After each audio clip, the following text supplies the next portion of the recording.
All right. Give it a 40 seconds because I'm technically slightly early. But I missed last week's stream because I had a work thing come up. And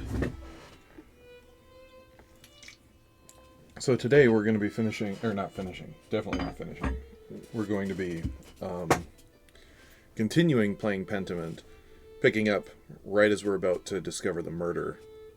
That's not really spoilers. Not really. It's a murder investigation. But yeah, I guess I'll just get into this. And the little book over here shows where we are and the date, which is fun. I don't remember all the voices I was using from last time, so I might just figure it out new. Time to get back to work. Wonder if there's new prompts here. No, those are the same prompts from before. Yes.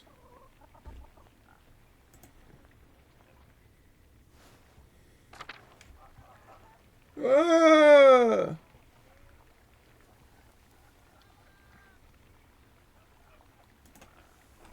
Shh, it's all right, Ursula.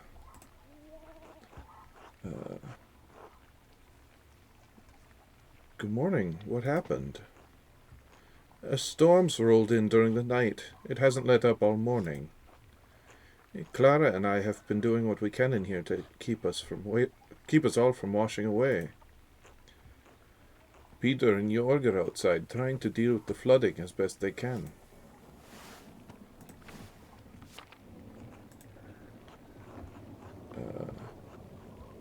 Oh my, is the farm in danger? There's always a danger with this much rain, but we've lived through worse. Whatever happens, it will be as God wills it. We must have faith in Providence and endure what is to come. Oh, I have some food for you.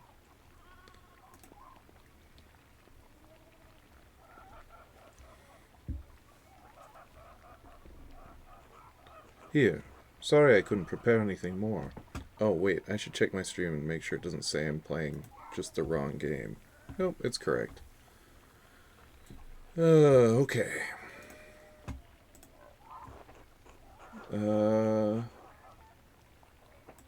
Didn't Otto ask me to say hello? He's probably courting her. So Beatrice says that I should tell her, and St. Grobian says, so what, they're not married, are they? Neither are you yet. Why not test the waters? Hee hee. Yeah, we'll do that. So what? They're not married, are they? Neither are you yet. Why not test the waters?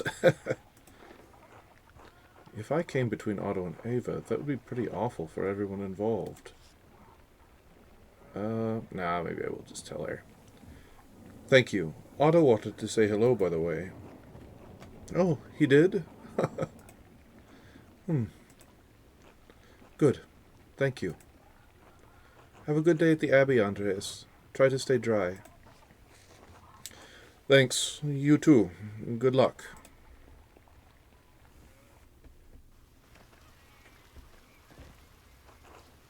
Andreas.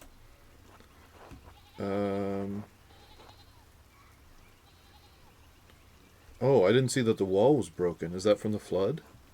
It is. He must have broken in the night. Some of our sheep escaped. We'll have to track him down later. This is the way it always is. Rain falls on the Abbey and rolls downhill to us little people. Well, it's hard to blame the Abbey for that. That's just how rain works. There's a reason we're down here and they're up there, Andreas. Anyway, I have to go back to this. See you later.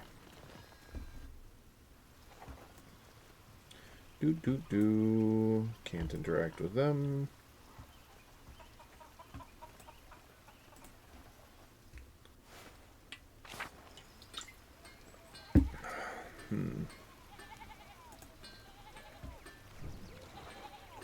Ender's Schmidt Smithy. It's much smaller than the one he uses at the Abbey.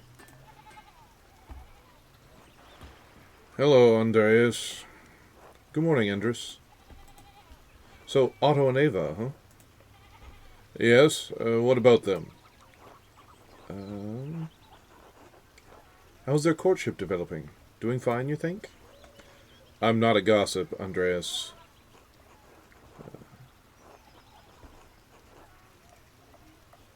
Otto practically asked me to be his messenger. I'm only trying to understand how things stand. Did he really?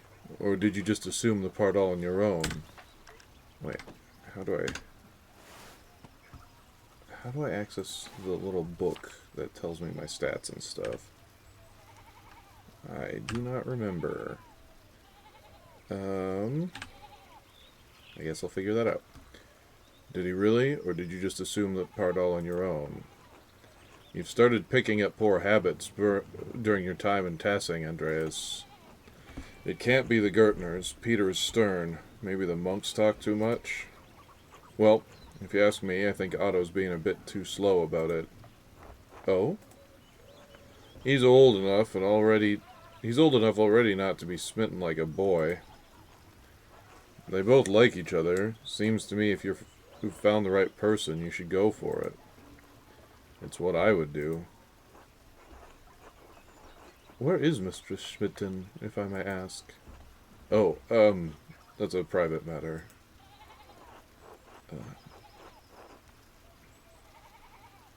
You can trust me, Andrus. Aren't we friends?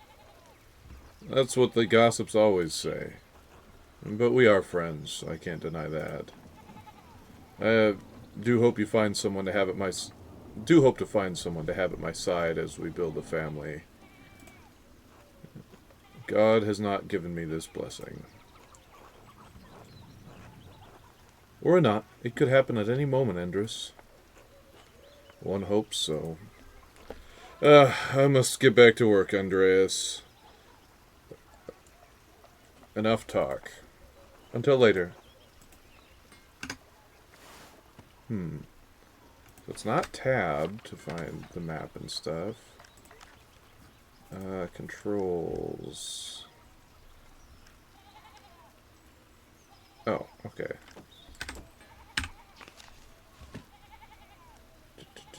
I want to look at me. Remind myself. Okay, Occultist, Latinist, Imperial Law, and a Bookworm. Nuremberg and Tassel. Ooh, I can go up to Central Town.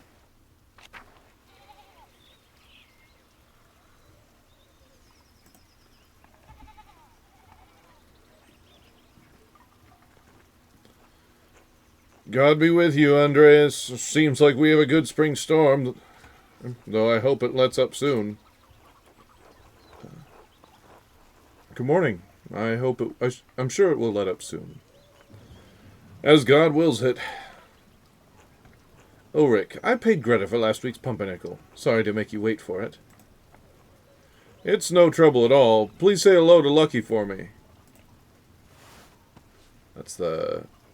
Gosh, I don't remember what his job was, but he was the guy arguing with the noble yesterday. Of course. Now I'm off to home and then to the Pfeiffers.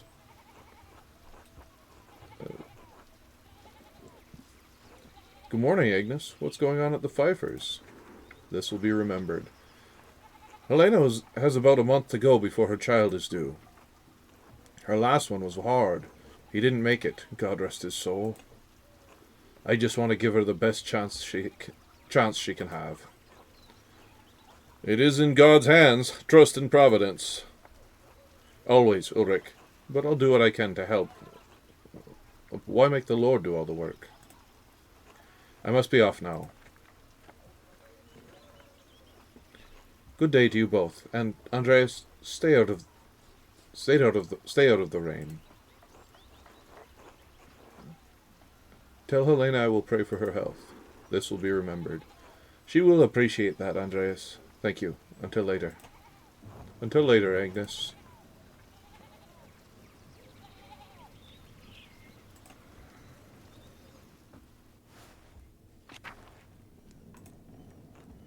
God bless you, Andreas. Okay, that's all he's got to say. Hi! Andreas, such a pleasure to see you. And looking so handsome, as always. Back for more of my rye?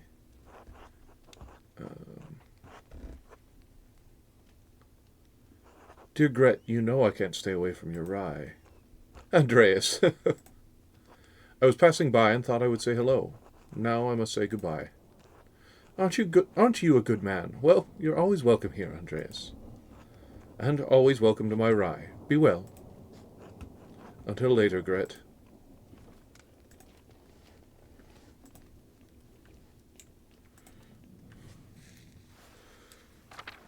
Oh, that's North Town? I'll wait to go there until I explore Central Town. Steinauer House. No one's home.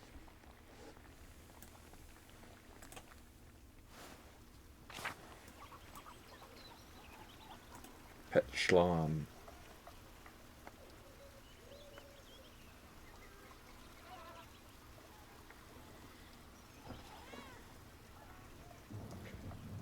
Oh, today has been a wild week for me. Been working a job that I've really been enjoying. I think I talked about it a little bit in a previous stream, but I was hoping it would be able to last longer than it was scheduled for, but I found out yesterday that it's done when I thought it was going to be done. And I got to move on and look for something else as far as work goes, but made some good connections. So that's really good. I feel a little down about it, but it was a positive experience. And I did way better in the interview process than I had any right to do. So let's see. More ruins. I wonder if they're from the old Roman colony. Stoll's house looks like it's locked. Yes.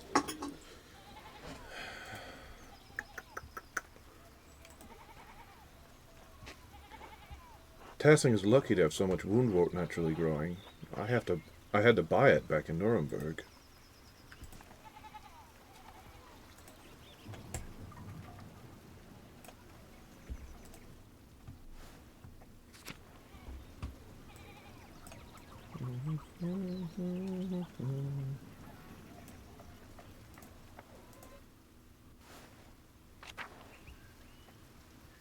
Oh, they're all locked up, so I can't even apologize for missing the meeting. Oh, there's a puddle there stopping me from just walking right over there. Let's see if I can get into the main part of town this way.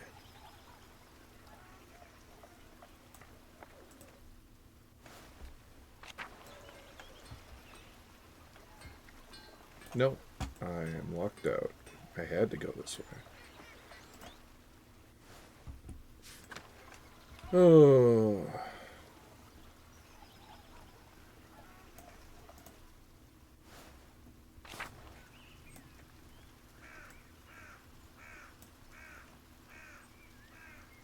I'll go down here, check out what's going on over here. Franz Bauer's house is locked up. No one over there.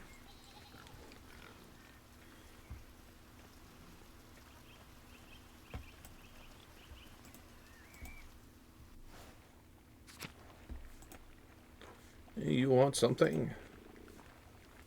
Oh, okay. That's all she's got for me.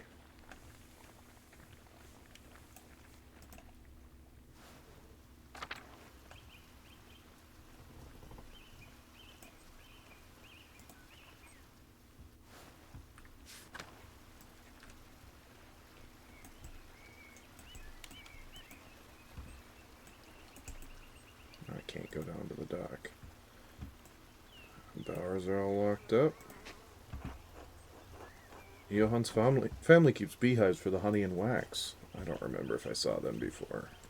Saw that before. Okay.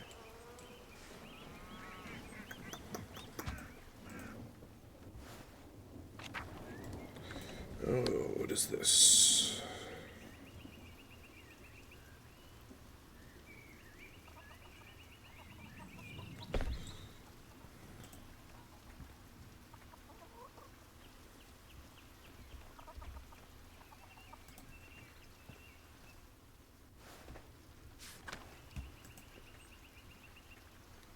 Oh, there's Lucky.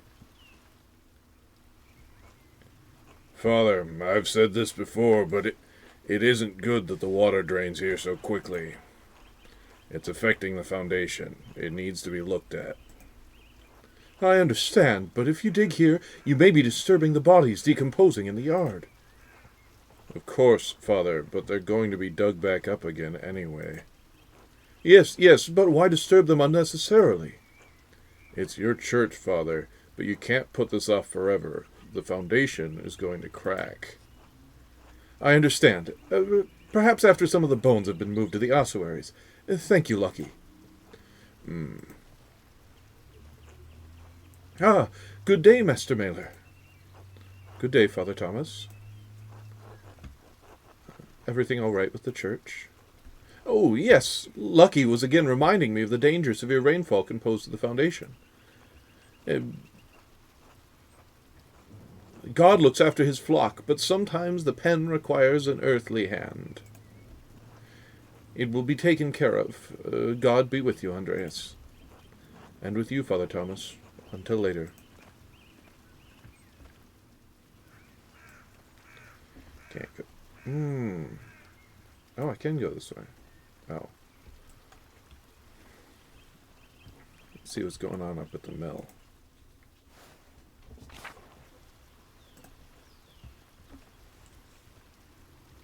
Oh, I've already pet this dog. Whatever. He'll like it more. He'll like getting some extra pets.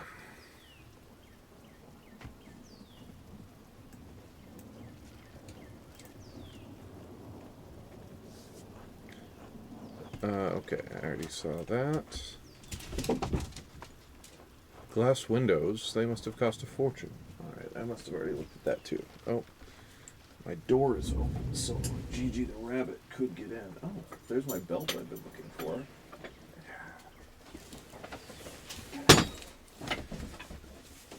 Gotta grab one of my swords so that I could just close the gate from a distance. This is my synthetic. I really want to get back into doing HEMA, but we'll see. I have made some money, some more money than I usually make at this current job, and I had planned to use it to buy some new HEMA equipment, but right now I'm kind of assuming that's not happening, but we'll see. Maybe something will come along over the summer. Or I'm looking at doing a bunch of author fairs this summer, or at least a few, and maybe some of those will pay some dividends. That would be cool.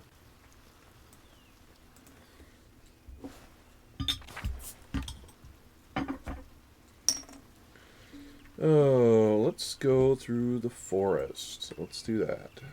Because we went through at night and everybody was asleep. There wasn't a lot going on.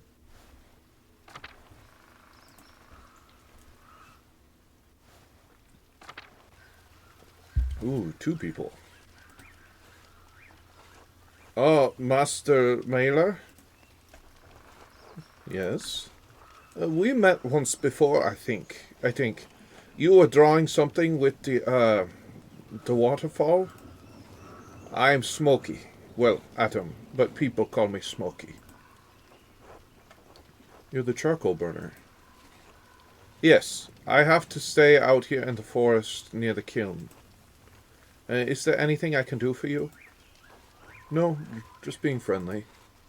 Oh, of course. Good to see you. Until next time, Master Mailer. Until then. Oh, hello. Hello. You're not local, are you? Or are you? No. I am staying and tassing only briefly.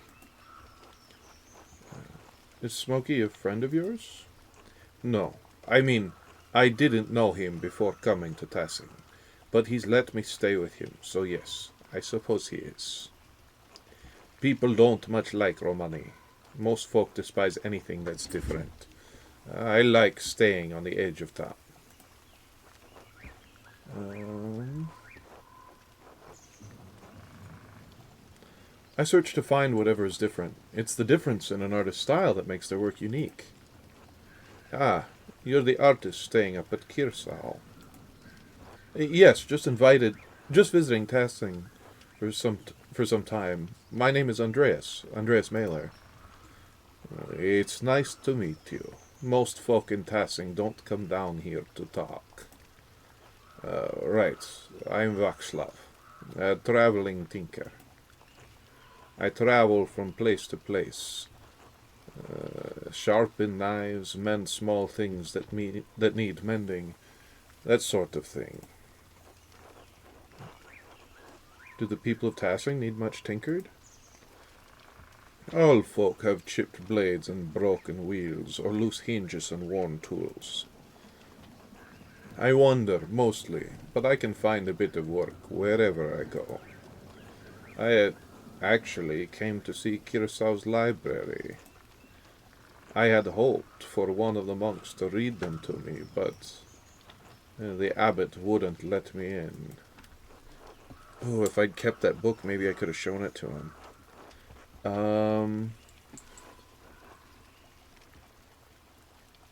It's a great shame that Kirsau hides its books away from the town. Everyone should have access to knowledge. We are alike in that regard, Master Mailer. What are you looking for? Well, I explained I was looking for a text about the elements. If they're primordial, as Aristotle says, then God didn't create them. They exist with him since the dawn of time. That's a fascinating idea. Not only that, but it explains the presence of the angels and demons before the creation of the world. Of the 5 elements, angels are fire and air, and demons water and earth, and the world was aether before the Lord formed it. That's why Satan appeared as a snake to Eve. Snakes can only dwell in deep caves and pools. I had never considered it that way before. You might be onto something. I did not expect such open dialogue with you, Master Baylor. A few men with your status would entertain such ideas with someone like me. Stature would entertain such ideas with someone like me. Anyway, I should get back to work. Until later, Václav.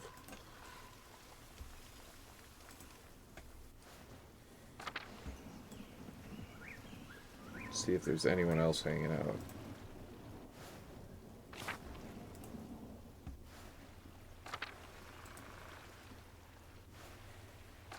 Oh.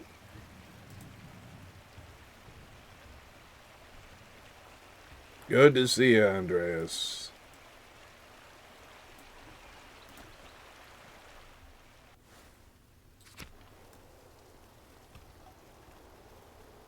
No, no one here.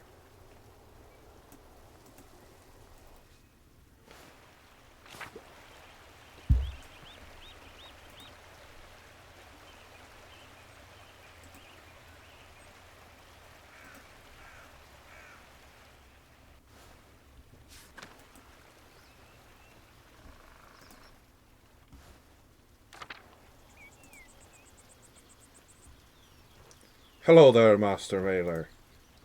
Hello, Till. You bumped into any ghosts lately?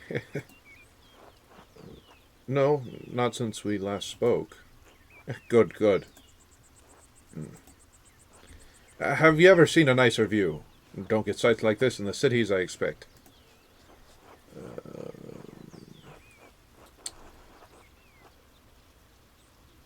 It's hard to believe the Romans built a town all the way out here, and we just let these structures fall apart. Ah, yes, the old Roman ruins. Tassing is full of them. Quite like the marvels they are. Quite the marvels they are. I don't pay much mind to the writing on them, as I can't read Latin myself. but you might enjoy giving them a look. If you do, you'll have to tell me if they match the old legends I read about. What sort of old legends? Well, when Father Matthias was abbot, he would let me borrow a book from the abbey's library. I think I read through half of the library before Father Gurnau became abbot. And it changed to be a nicer style because now we know he's educated, very educated. He and Father Thomas are strict about which books should be read. Should be read now. Books should glorify God, they say, not discuss the old pagan days. Still, the accounts of the Romans in Tassing are my favourite. And that old book talked about how the Roman knight Gaius Metallis defeated the Ratii, I think it was. Heavy snowfall had him caught in this very valley. Barbarians, all sides, when Mars sent a wolf to the knight. Mars, the Roman god of war and agriculture. Mars represented civilization and peace through military might. Instead of killing the beast, Gaius followed him to the magical spring with the trees covered in all sorts of fruit. Mars provided the wolf in the spring, and Gaius Metallis founded Tassing after defeating the barbarians to honor Mars. That's where all this came from.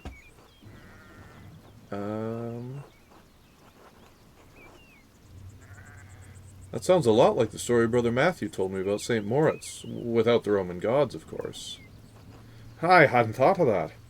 Both were snowed into the valley, weren't they? And saved near a spring. I wonder if it's the same story. Oh, I don't know about all that, Master Mailer. A lot of stories get mixed up over the years. It might be all fable, but I enjoy the story all the same. It's nice to feel you've connected to those who come before you, even if it's only by the land you live on.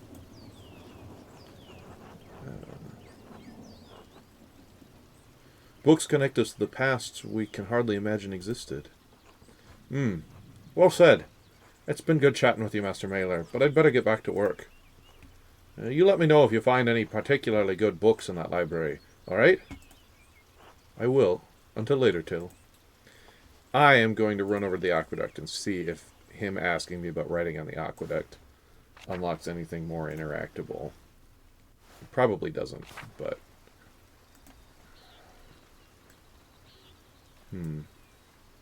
Yeah, no, that stuff was all there before. Oh...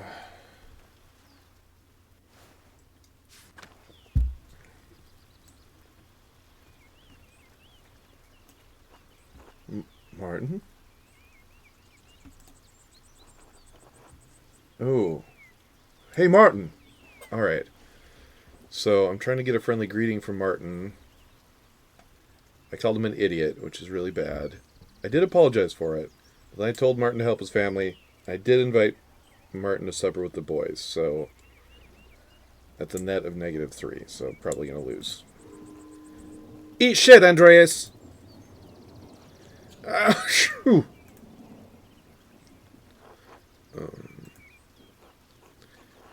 should get to the scriptorium. Gernot will give me an earful if I'm late again.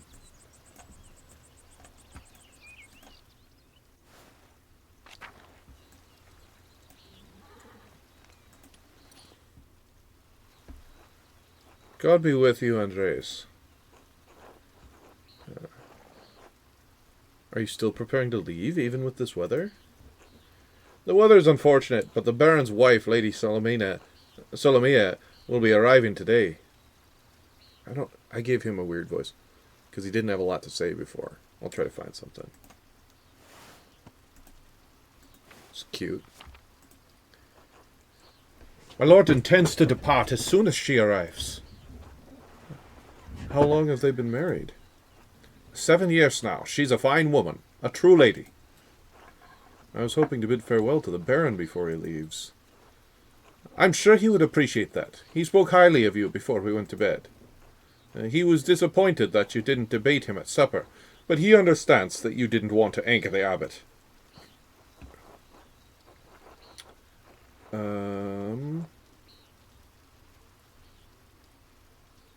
He should have known that Luther's positions against the church wouldn't have been a welcome topic.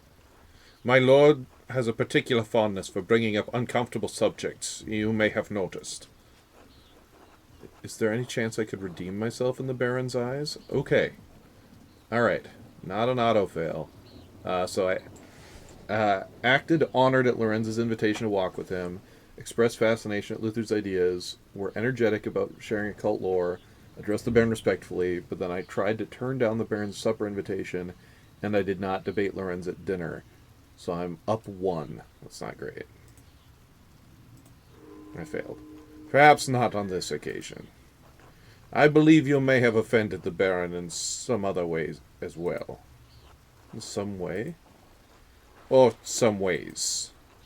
I would not fret too much about it, Master Melee. He is a forgiving man. Where's your master gone, then? He went for a walk early in the morning. He didn't say when he'd be back. That seems odd, given the weather. Not odd for him. My lord enjoys hiking in all sorts of weather. A little rain never bothered him. I can sympathize. We Swabians enjoy a good walk through nature, even in such conditions. The Baron seems to be quite an unusual man in many ways. It may be so. I only know him as my lord for these last 7 years. That reminds me, did you see a short, surly-looking young man in a hat on your way up this morning? That can only be Martin Bauer. I might have gone with sullen or whiny, but yes, that's him. He ran past me in the meadow as I was walking up the hill. He was in quite a hurry. That would explain my lord's missing rings. What rings are these?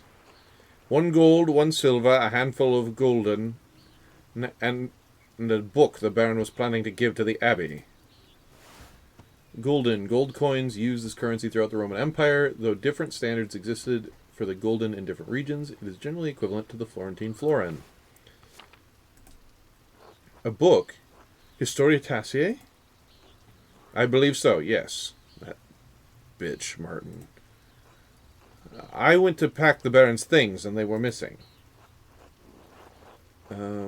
Why do you think Martin stole the rings? Yesterday I caught the boy with the hat, Martin, I suppose, peering in through the windows.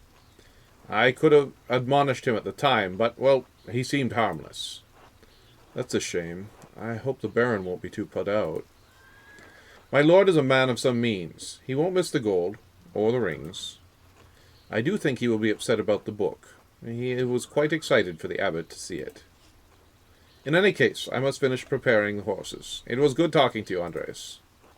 Of course. I hope this rain lets up for you soon. God willing, until next time. Until then. I'm going to dilly-dally as much as possible, see what I can discover out in the world. Alright, nothing in here.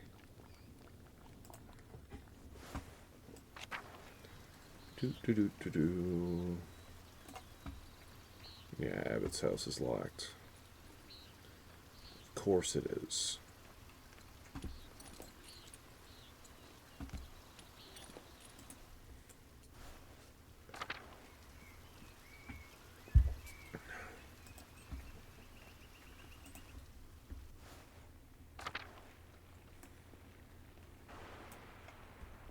I bet if I go see the nuns, they'll just all be like, yeah, go away. You can't come in here.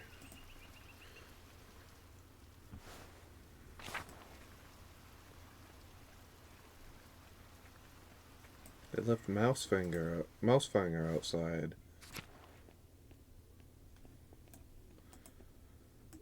Oh.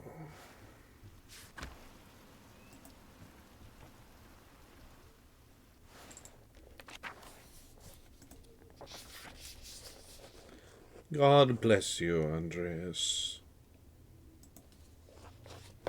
God bless you, Mother Cecilia. Is there something I can help you with? No, my apologies. Until later.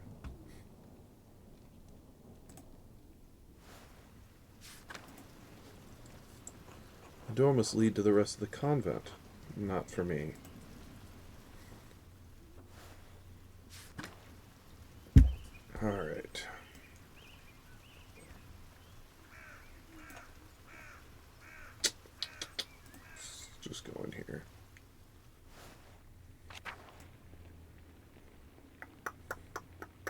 I think I remember where the body is, so I'm going to try to avoid that place as long as I can.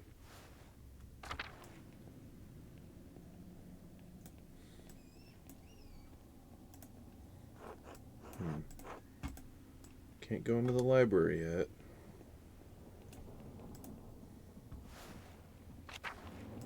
Oh, tower is locked up.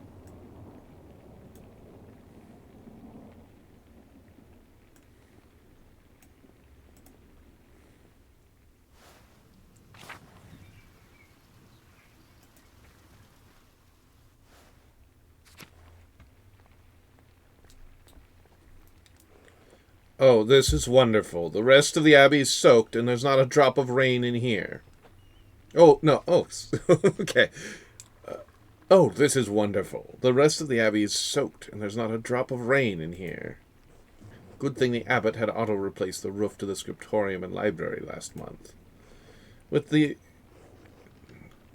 calefactory. Calefactory, communal warming room in monasteries. Calefactories are usually attached to the cloister, but in Kirsau, it is part of the old abbey and therefore connected to the old scriptorium. It keeps the monks warm and the library dry. With the Calefactory next door, we can stay warm while everyone else is cold and wet. Instead of bragging about our good fortune, you should think about your brothers and sisters and pray for their health and safety.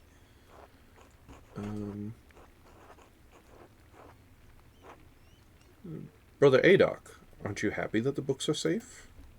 And Brother Guy's mirth at the misfortunes of our brethren has quenched the flame of joy in my heart. Huh, we have the grumpy old monk, but where's the nice one? Brother Piero, haven't you seen him yet today?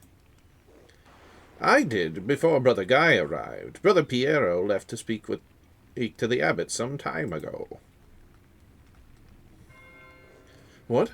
Why is Matthew ringing the bell? It can't be terse already. I pray it stops soon. Such a cacophony is an assault on my frail ears. It's not stopping. I suppose this means we're being summoned to the chapter house. God give me the strength to endure the rain. You had to walk through the rain to get here. It's not that far into the abbey. It's 50 feet, old man. You'll live. Oh, there he is. God give me the strength to endure this man.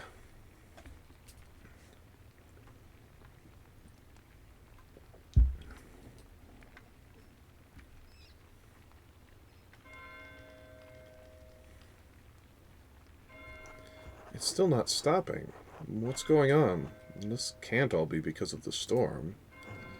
I should see what's the matter.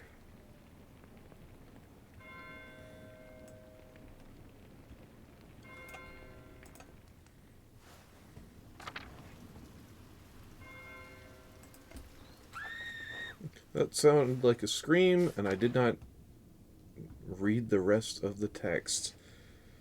It popped up right as I was clicking. Let's see if the journal helps me out. Screaming in the chapter house. I should see what's going on. There we go.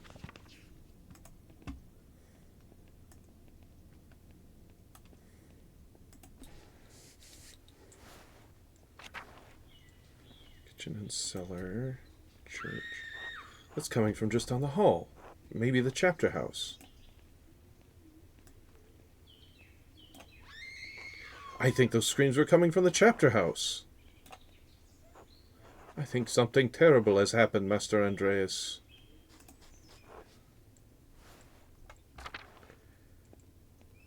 Oh, blood on the wall. Uh-oh. What happened? I think it's the Baron. He's been hurt.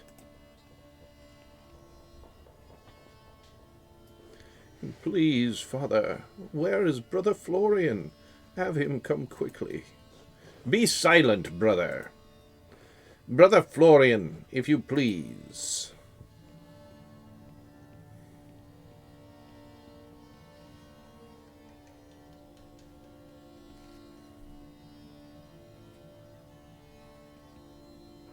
I'm sorry, Father. There's nothing to be done.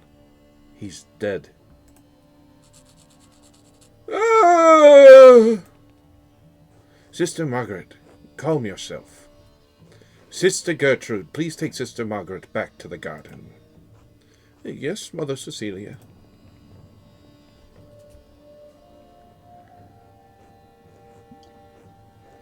God protect us.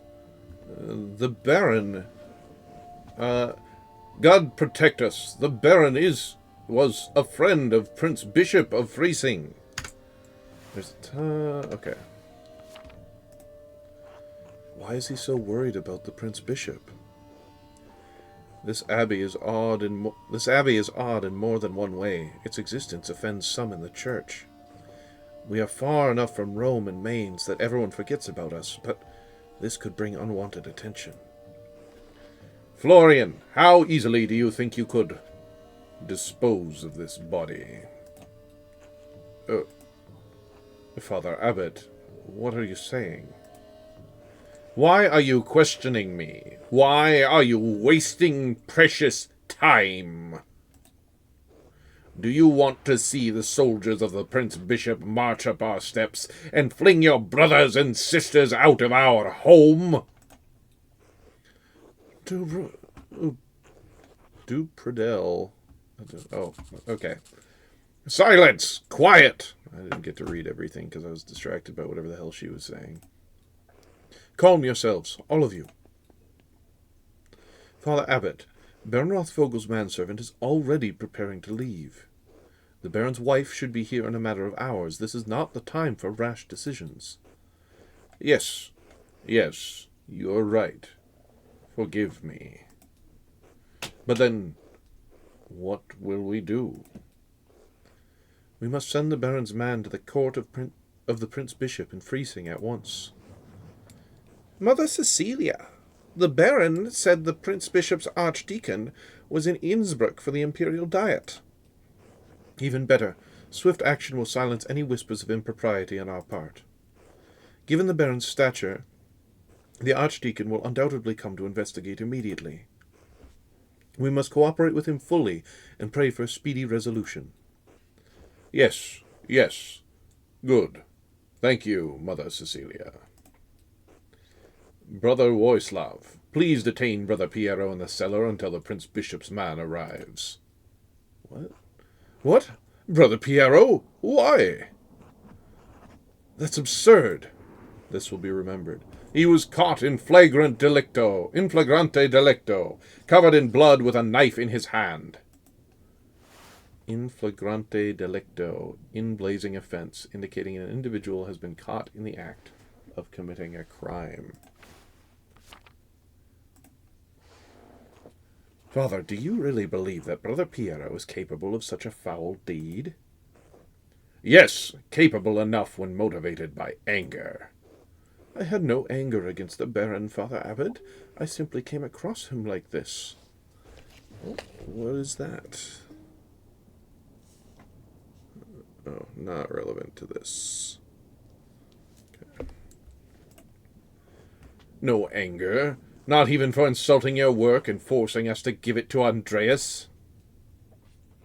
This is not a subject for debate. When the Prince Bishop's man arrives, we must not be empty-handed.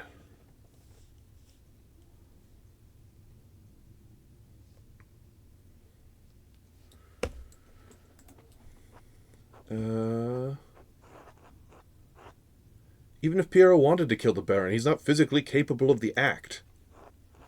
He can barely hold a brush, much less plunge a knife into a man's body. Be quiet! This is not your affair!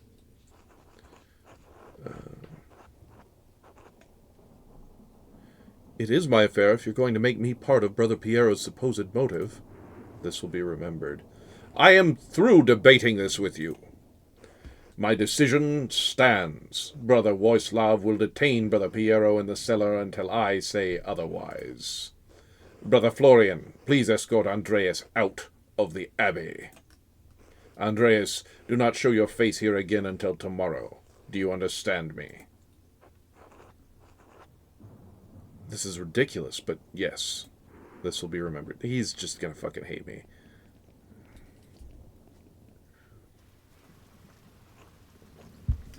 Andreas, listen to me. I sympathize with you.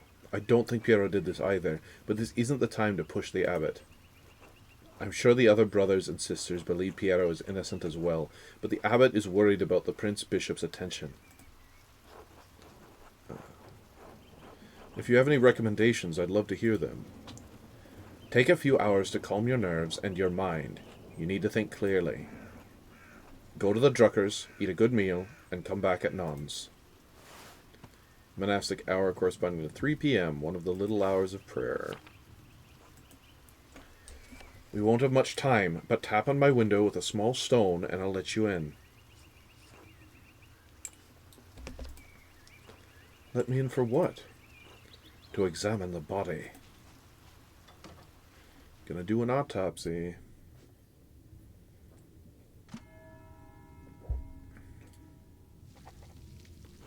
I should follow Florian's advice and go to the Druckers. Hopefully it will clear my head. I do owe them a meal.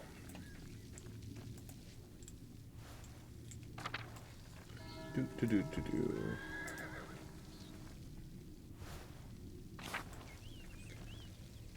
Oh.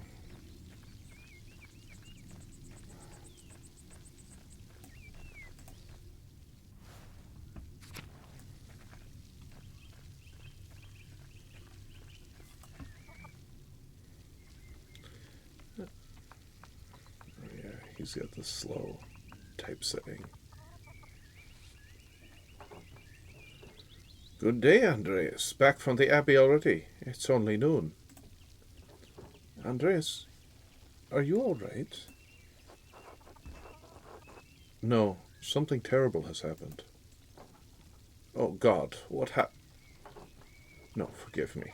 Come inside and sit down for a minute.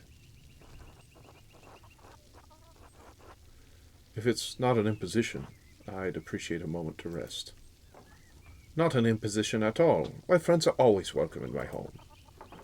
Besides, I could use your opinion on something. Well, he doesn't seem mad that I skipped out on him for dinner yesterday.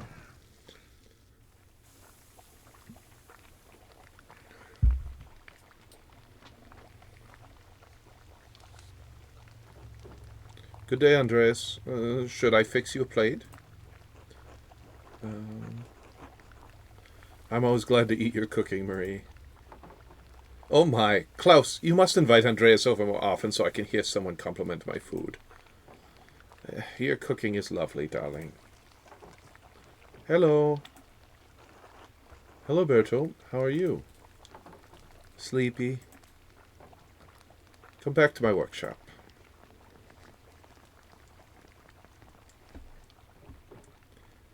I'm going to do a new run of Till Eulenspiegel. There was a printing a few years ago in Strasbourg, but it was awful, almost bereft of illustrations. What do you think of these new ones?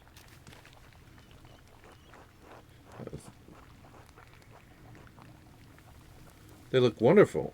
Excellent work. Thank you. I'll be sure to let Marie know. Are these her woodcuts?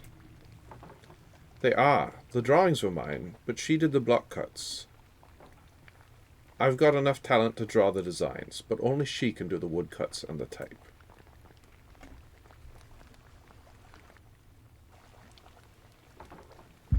Bless us, O Lord, and these your gifts, with which we are about to receive your bounty. Through Christ our Lord. Amen. Amen. Amen. I'm hungry. Amen. Andreas, what were the bells for at the Abbey? They were sounding for a long time. The visiting nobleman, Lawrence Rothvogel, was found murdered in the chapter house. God in heaven! Gott an Himmel! He just rode by here yesterday. Yes, and it gets worse. One of the elderly brothers I worked with in the scriptorium, Piero, was accused of the crime. That's awful. A murder in Kirsau? How could a monk do such a thing? I'm sorry, Andreas. The Baron seemed like an interesting man, and I know he's been a patron of the Abbey for years. How did he die? Could it have been an accident? And does the abbot really believe that Brother Piero killed him? You've always spoken of him in the kindest terms. Hello.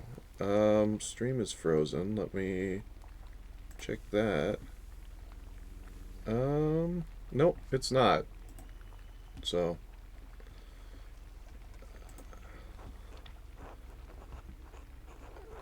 uh, tu- tu- tu- tu- tu-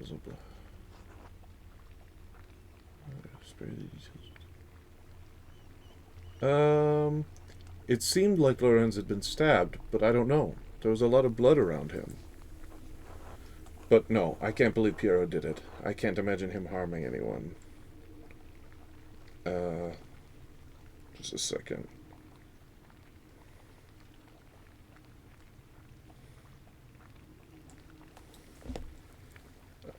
Okay, good. Glad that it's moving for you. Um, but no, I can't believe Piero did it. I can't imagine him harming anyone. Stabbed? It's hard for me to imagine a monk doing that as well, but who knows? Oh, but could it have been one of the sisters? But if it wasn't Brother Piero, who do you think could have done it? I did see Lucky Steinauer get into a shouting match with Lorenz yesterday just before I walked by your place. Lucky? Why would he have caused a shout at a nobleman? I'll select a food item to eat. We'll start with the egg pasta. There's probably something else going on that you wouldn't know about, dear. What do you mean by that? I'm not one to trade gossip, but if you really want to know, talk to some of the other women in town. Or Mother Cecilia up at the Abbey. Why Mother Cecilia? I didn't realize she saw much of Tassing. Oh, there's no need for that. Lucky's a forthright man. I'm sure if you ask him, he'll tell you what the argument was about. Thank you both. That's good advice. There's something else, though. When Lorenz and I were walking through the meadow, the widow Kemperin came out of the woods and...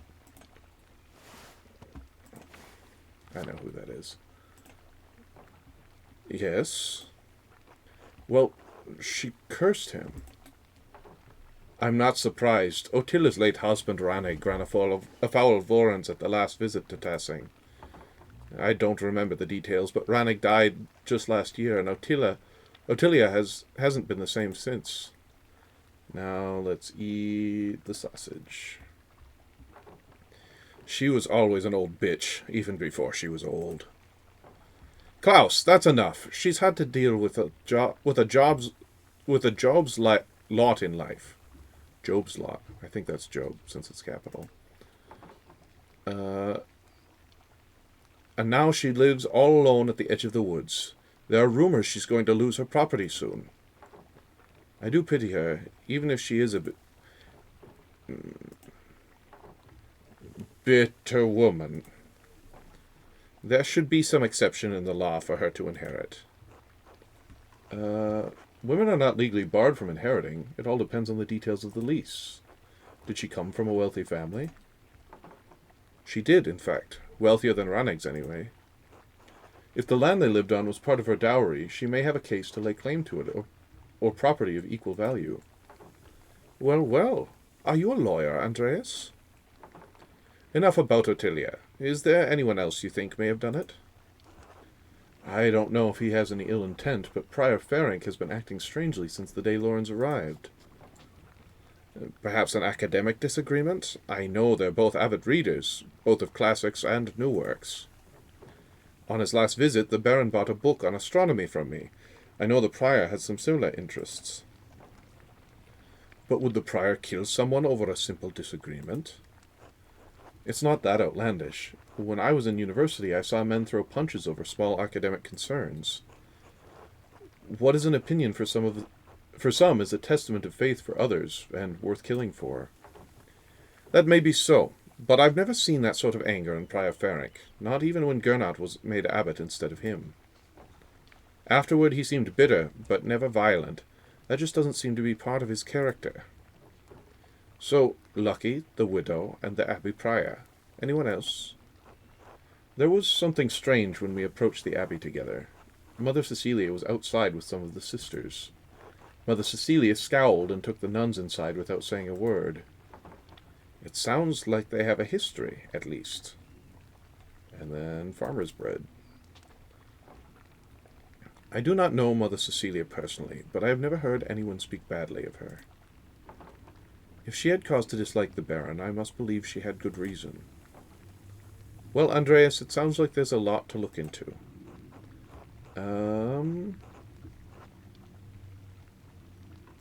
Thank you for your care. It's helped me understand how I can help Piero. You're always welcome here, Andreas. Anytime. Yeah! You're especially welcome with this one. Oh. God be with you, Andreas.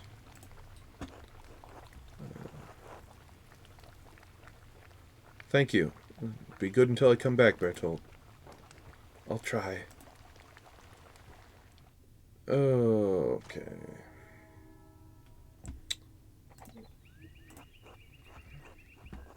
Oh. It's like we lost, not a follower, but a viewer. I have several leads to follow, but where should I start? Alright. I could talk to Lucky Steinauer. He's probably working in front of his house. The widow Kemperin lives south of here, near Franz Bauer.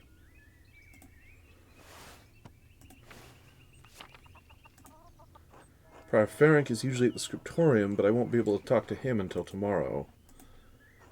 Still, nothing would prevent me from talking to Mother Cecilia in the convent.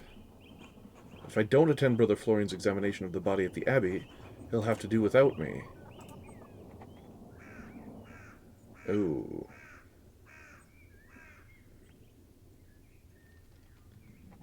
Alright, I'm gonna go to the body. I'm gonna do that first, and hopefully have time for the other stuff.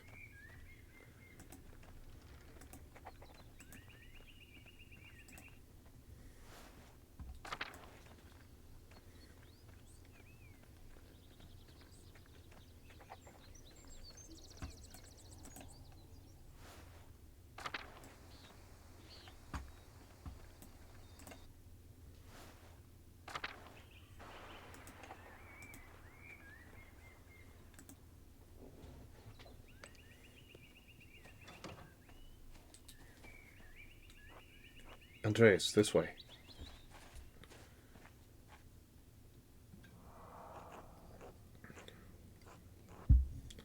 There you are. I'm glad the storm didn't delay you. Now, even though I gave instructions that I was not to be disturbed, we must work quickly. Seeing a corpse up close can be unsettling for some. I hope you're up to it. I've paged through the Fasciculus Medicinae and seen its wound illustrations. Quite graphic. Books don't quite convey the reality of the situation, Andreas. Or the smell. Now then, you should probably take notes as we go. They might be useful later. Of course.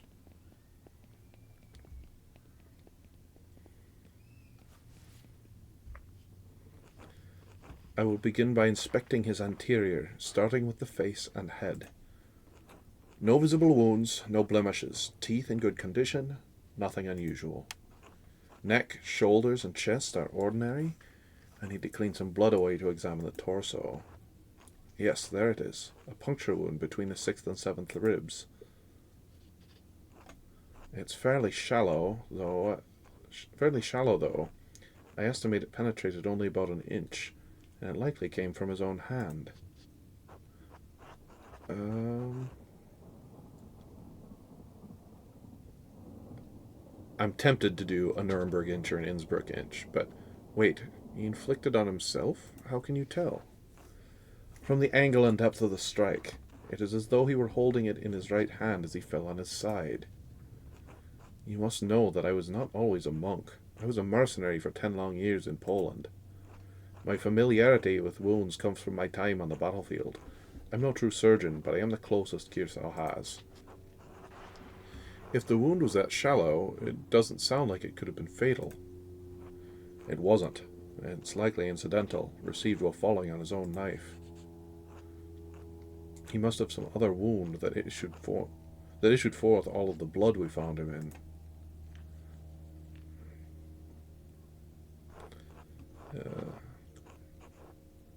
Then surely this must mean that Brother Piero is innocent.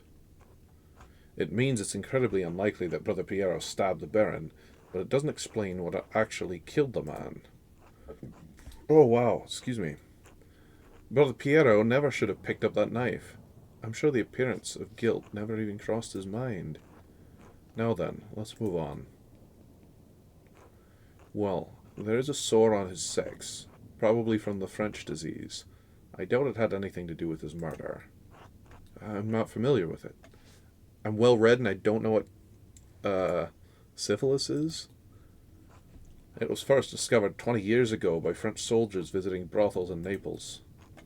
Anyway, it seems the Baron was not the most faithful husband, not uncommon among the nobility. Say nothing.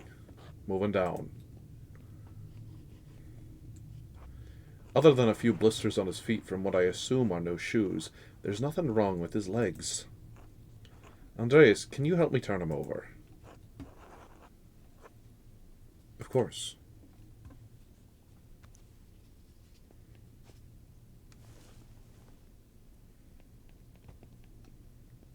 Like the winding that I did, like a winch to turn him over. There's a slight irregularity in his spine, possibly from an old injury. I don't think it has anything to do with how he died, though. How could that have happened? I have no idea. Whatever the reason, it didn't contribute to his death. Here it is, a rather dramatic head wound. The dark hair and the blood make it difficult to see, but it's quite bad. In my experience, I've never seen someone walk away from a head wound of this severity. How many head wounds have you seen? Too many and not enough, as grim as it sounds. There's always more to learn. Oh, as grim as it sounds, there's always more to learn. Italian doctors try to examine as many corpses as they can to fully understand the mysteries of the body.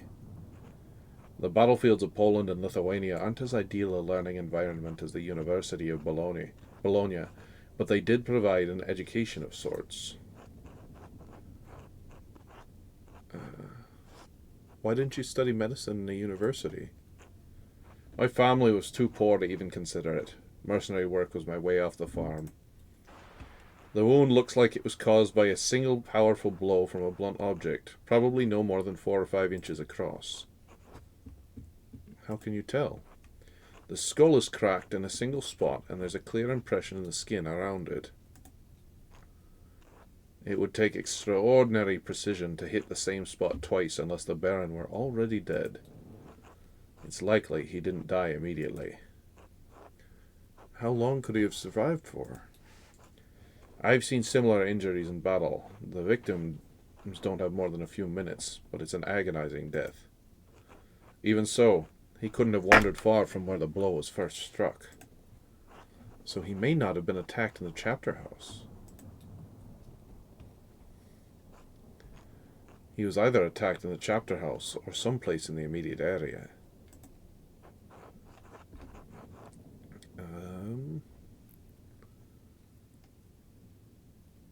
The cloister? Yes, that's possible. The cloister connects directly to the chapter house, but there's a high risk of being seen. Anyway, whatever killed the Baron was a blunt instrument of considerable heft. The pot that impacted him was likely a little smaller than a fist. Could it have actually been a fist? No, I don't think the strongest soldier could do this with a punch unless the Baron's head were pressed to the ground. Even then, we would also see damage to his nose or forehead. Could a woman or an elderly person have done it?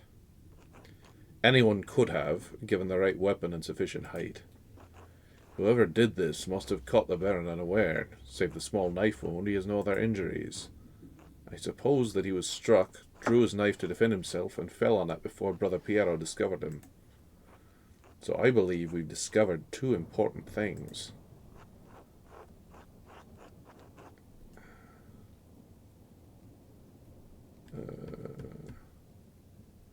Piero didn't stab the Baron, and even if he had, that isn't what killed him. Indeed, though it may take more to convince the Archdeacon of Brother Piero's innocence. And we also know that the Baron was killed by a blow to the head with a heavy blunt object. Now you just need to find what caused the blow and learn who struck it. Oh, there is one other item of interest I found in the Baron's jacket, but I didn't want to open it without you.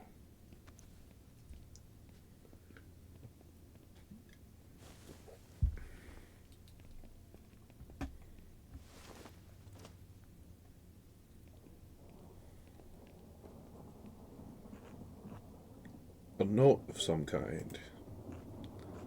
As I am caretaker of men, you are a caretaker of parchment. I leave it to your capable hands.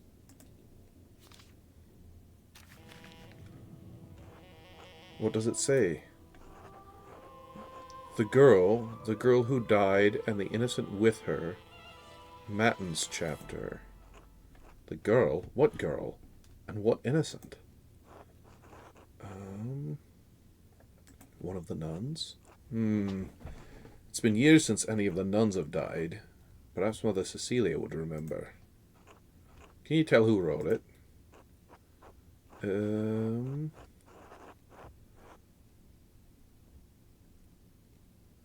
It's possible that they're Swiss, maybe German or Austrian. It's a highly refined Gothic script. As good as Adok and Guy are, I don't think they could replicate this. What? Really? If not them, who? I intend to find out. I wish you good luck finding the answer. Now, I'm sorry to rush you, but I must ask you to leave. Every minute you stay here is additional... Were you expecting someone? Werner. I don't remember who Werner is. It's not going to show me. Brother Florian, could you open up? It's Werner Stolz, the physician from Tassing. Yes, I'm in the middle of something. Could you return after supper? I'm afraid it can't wait. Father Gernot asked me to examine the Baron's body. All right, just give me a moment. Andreas, I need you to hide yourself. From Werner? I don't care if he knows I'm here. Brother Florian? Yes, just a moment. Get behind the cupboard. Excuse me.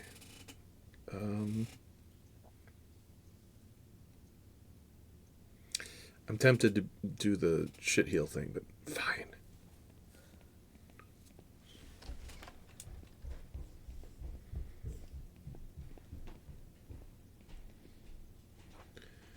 Oh, Dr. Stolz.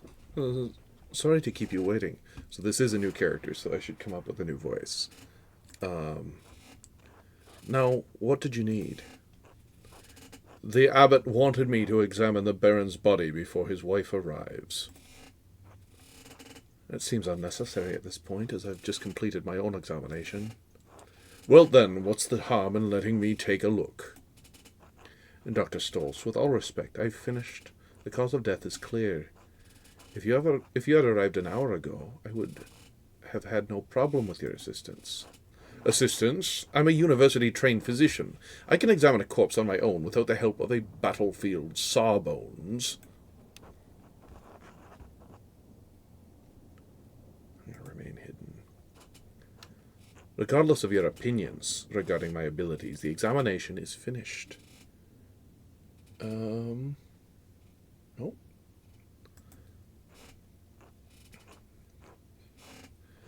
If you insist on inspecting the body anyway, I must insist that the abbot tells me himself. What? Making me bring the abbot here is a waste of time.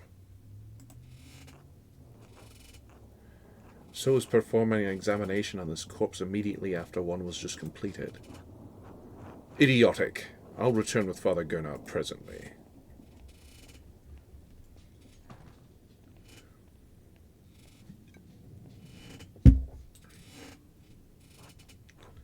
That was close. Now quickly, leave through the cloister before they return. Of course. Thank you, Brother Florian. Think nothing of it. I'll see you tomorrow. Until then. Alright. So, Got three more suspects, or not suspects, but three more people to talk to. Oh, I am not going to have time.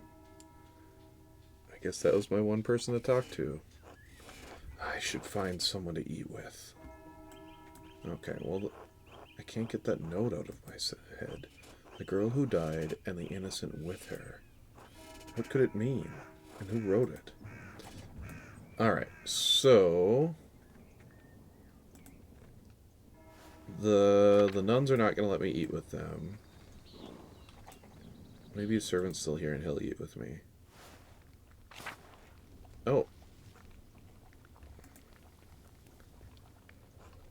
Ah, Master Mela, would you care to share supper at my table? I would like to talk to you about my late husband. Of course. Please, lead the way. Thank you. Please sit. And whatever that note is, I think I can click on that afterwards. Bless us, O Lord, and these your gifts, which we are about to receive from your bounty. Through Christ our Lord. Amen. Amen. I find myself rather out of place here without the comfort of the Baron.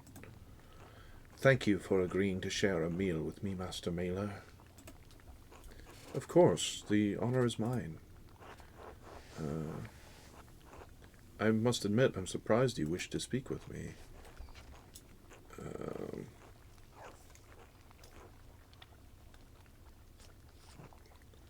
Let's see. Lorenz did not make friends easily. He was a strong-headed man with staunch beliefs he did not shrink to share.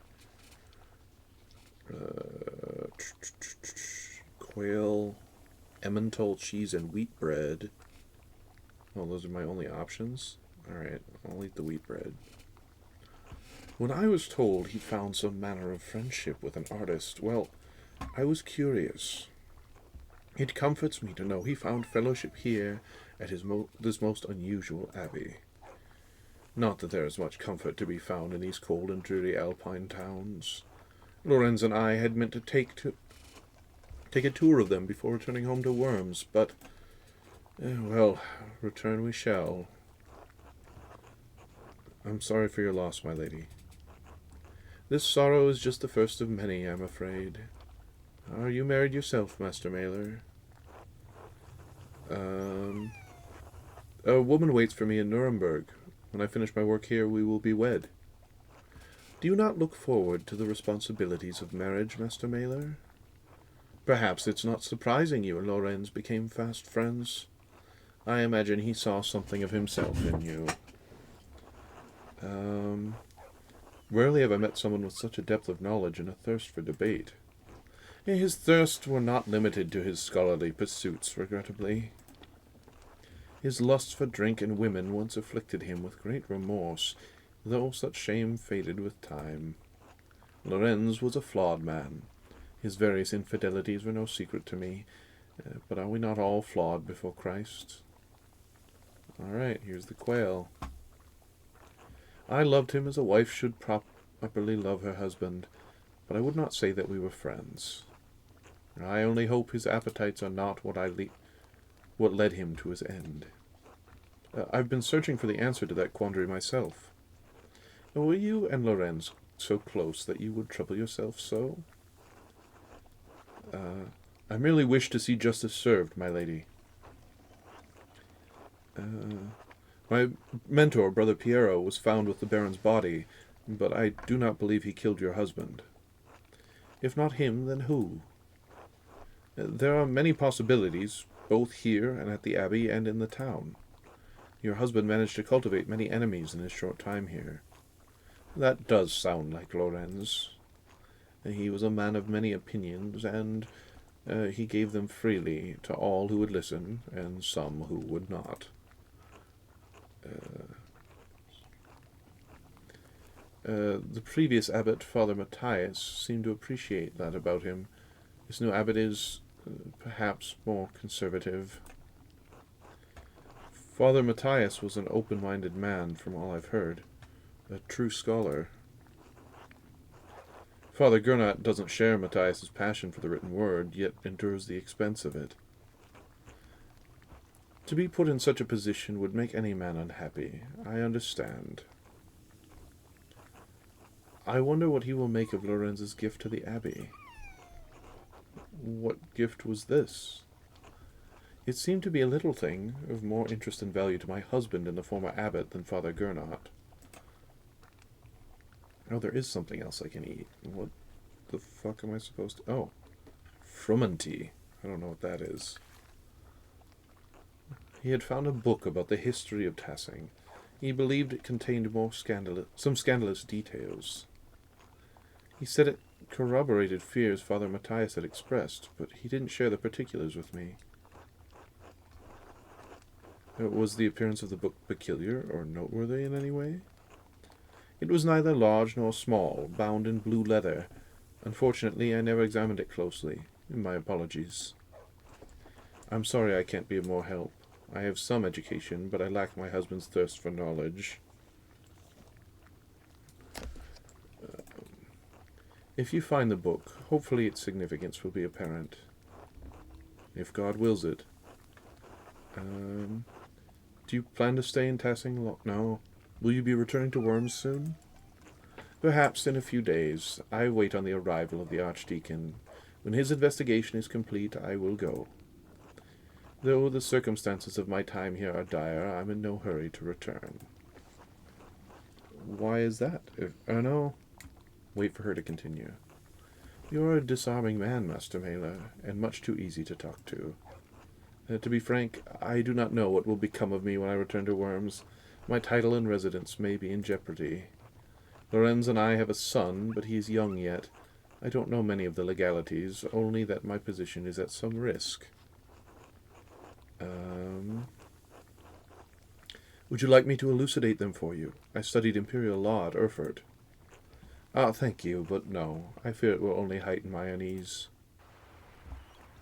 I'm sorry to cut our conversation short, but I fear I must rest. Thank you for having me at your table.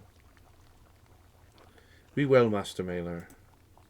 And whatever anyone says of my husband, I'm certainly appreciated your friendship.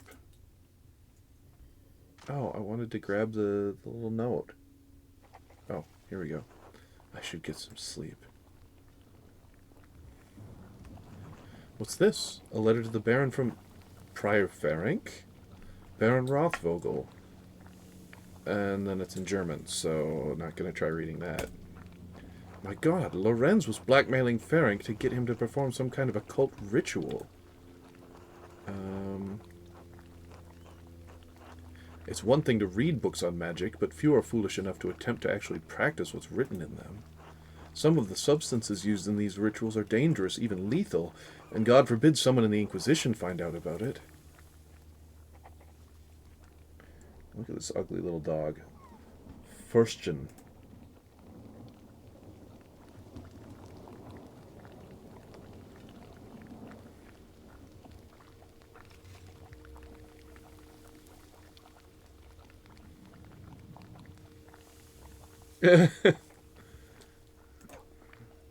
I can't talk to this person. Bedtime. Bedtime.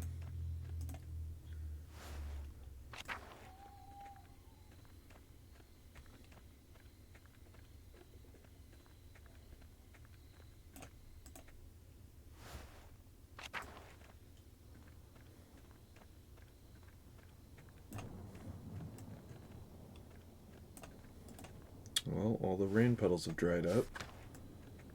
I think. Well, the one's stopping me from going anywhere. Wait.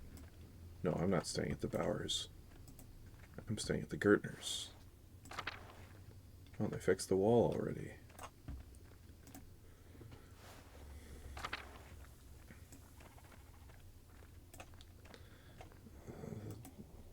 The old guy doesn't even get a bed.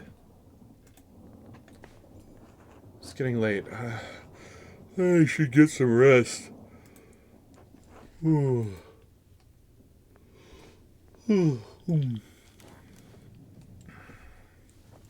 myself actually yawn there.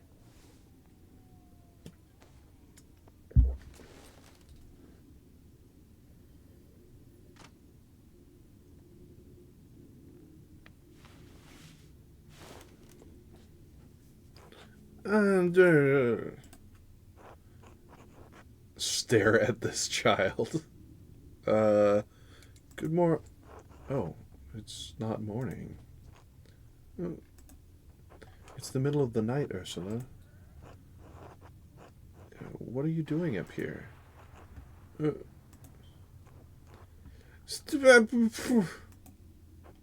I see.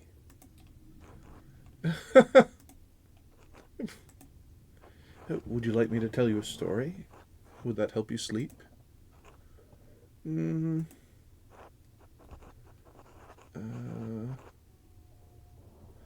How about the black cockerel that terrorized a city with a single egg? This will be remembered. You know how your brother, Big Jorg, keeps his hens to lay eggs? Well, in the city of Basel, there was a black cockerel that didn't belong to anyone. It just strutted up and down the streets and scared little boys and girls, pecking at them when they got too close. Oh. Cockerels can't lay eggs, but this one did, right in the middle of town. And the people were scared because that could only mean one thing. The cockerel had laid a basilisk egg. The basilisk is half cockerel, half snake. Everything it touches, or even looks at, withers and dies. The wealthy people of Basel used mirrors so they didn't have to look directly at the cockerel, and they tried to reach the egg before it could hatch. But no matter how they tried to get to the egg, the cockerel pecked at them and beat them back. When the basilisk finally hatched, the people prayed to God for salvation. And within the hour, a knight with a shining shield rode up. And that's why basilisk statues are all over Basel. Imagine a whole town being terrorized by one chicken.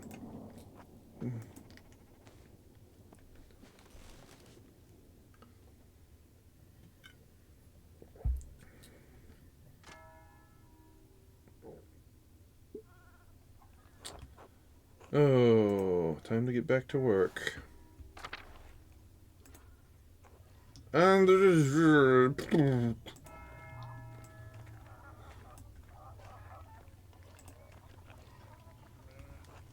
hello, Andreas.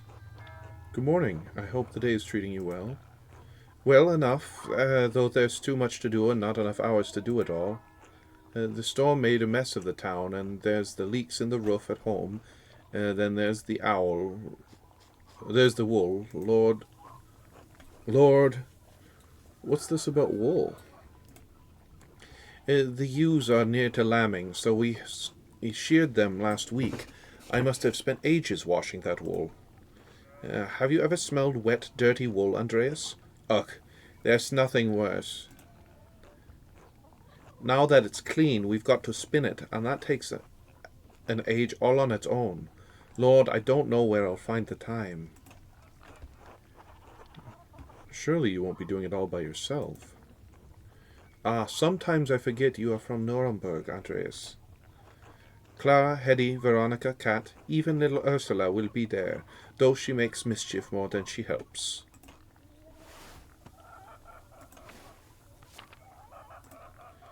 At least the work goes quickly with the women working together. Lively conversation helps pass the time. Sometimes we even get visitors. Could I be a visitor? You're welcome to come. I'm sure the others would be glad of your company, too. Johann Bauer will be there to keep an eye on us. As long as you stay outside, I can't see what harm your visiting would cause. All right, count me in. I'm pleased to hear it. Everyone will be glad to see you, and I always appreciate your company. We must meet at Johann Bauer's house. We meet at Johann Bauer's house. Come by in the morning or afternoon and speak to Johann. I should get back to work. It was a pleasure running into you, Andreas. Be well, Ava.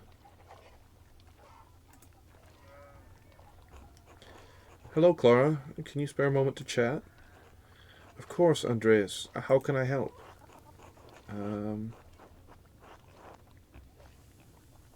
You said you were behind on your taxes to the Abbey. Exactly how much are you short?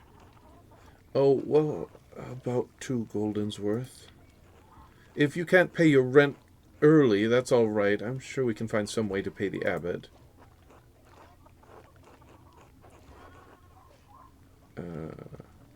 I'm happy to contribute whatever I can. I know times are hard for you right now.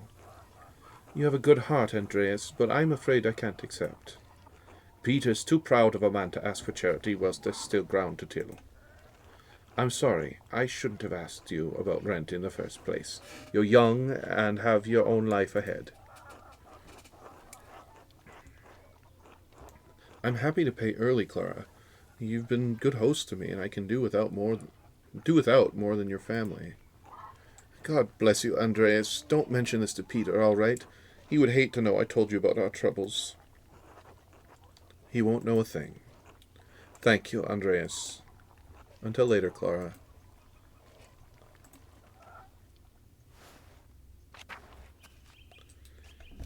Alright. So if I talk to Peter, I gotta be sure not to tell him what's going on. God bless you.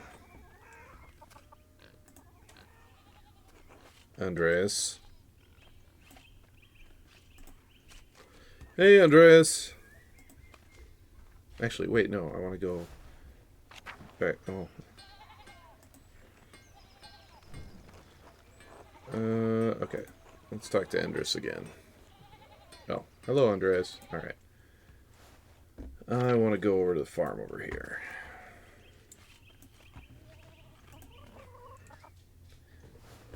I'm supposed to come by in the morning or afternoon, which it sure is right now. Hey, Andreas! How's it going, Hans? Keeping busy in the fields? I guess. Do you like it? What? Farming. I never really thought about it. Dad says it has to get done whether I like it or not. What do you think about then? Uncle France says Brigitte might come help with the laundry today. Okay, so this is totally off topic, but for whatever reason, this kid not thinking about that reminded me of something that happened today at work. There was a kid at school that him and some other kids were talking about being, screenagers, which I had not heard, but it was a very funny term. But one of them was talking about how whenever he drives on the highway, he watches TikTok videos the whole time. And someone was trying to tell him how insane that was. And he said, well, what else am I supposed to do? It's so boring. I have to watch something. And another kid said, yeah, watch the road. But when he said that he watched TikTok videos, other people were like agreeing with him. Like, I know I can be a distracted driver sometimes, but like, that's nuts. One person was saying, like, oh, you think. When you're driving, you think, which is what I like to do. But, oh well. She's Martin's wife, right? She seems nice. She is. Nicer than Veronica, anyway. I wish Brigitte lived here instead of her. Well, you have a good time thinking about your cousin's wife. What? Until later, Hans. Bye.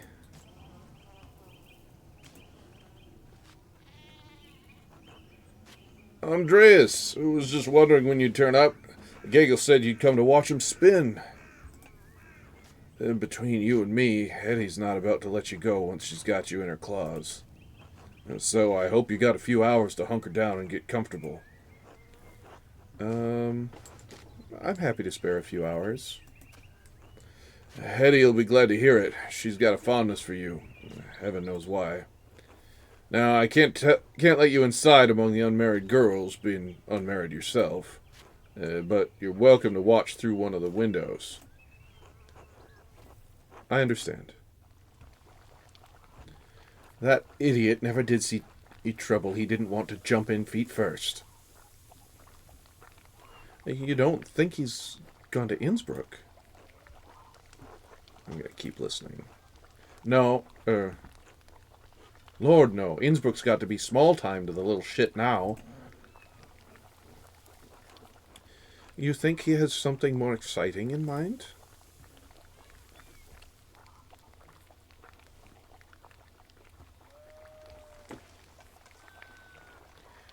It's a big world. Perhaps he intends to explore it, or escape. That nobleman was just murdered up at the Abbey.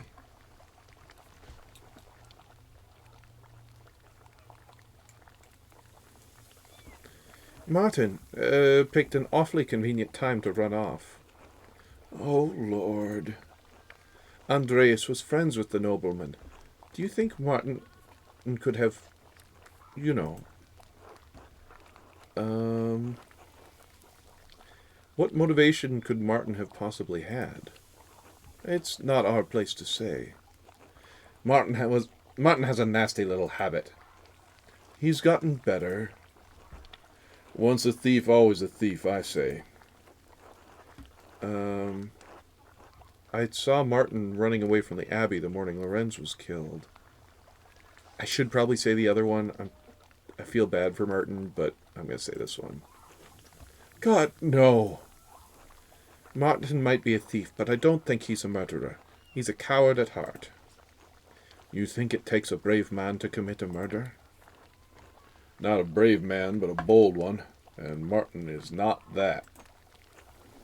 He's your problem now, Kat. What do you think? Could he have killed that man? Mom! This is a matter best left to the proper authorities. Not a spinning bee. Imagine being tried by a gaggle of peasant women. That's unkind, Johann. It's the truth, isn't it? Doesn't matter if it hurts your feelings. She's right, Johann. You're being unfair. Remind me, Andreas, whose home are we in? Oh, lay off him, Johann. Jesus. Andreas, if you're just going to stand around, how about I put you to work? If you're going to gossip with the girls, you might as well spin with them, too.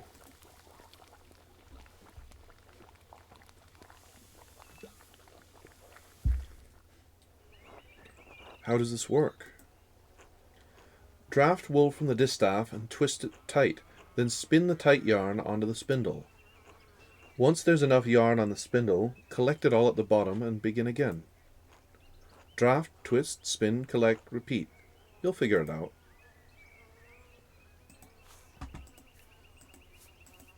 Oops. Oh, shoot. Or, oh, hell is what he said. Oh, shit! I need to pay more attention. This is not a hard minigame.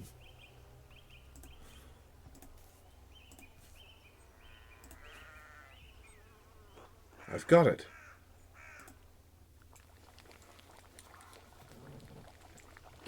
Do you know, I took Ursula to play with Greta's daughter the other day. Gret's daughter. Gret, okay. And there was a strange man at the bakery. Was he polite to you? I can't believe Ulrich would stand for anything less. He was very reserved. Dark skin, quite tall, and wearing a tunic? He liked the rye bread, I remember. Who is this man? Why am I just now hearing about this?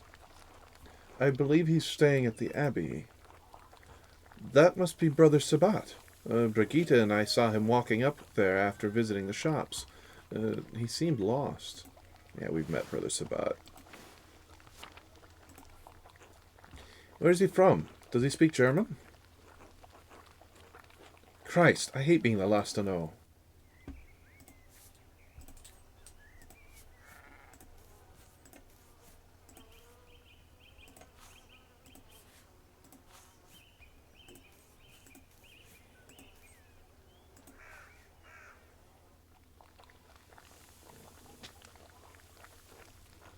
You know, I saw Big Jorg talking to that nun again.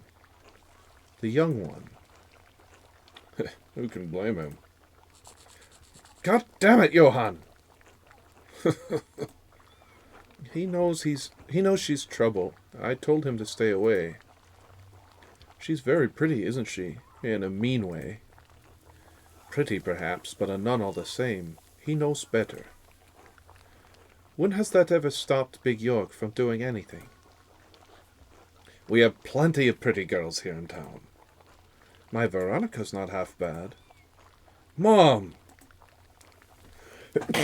Oh, Let's not give Andreas any ideas, huh?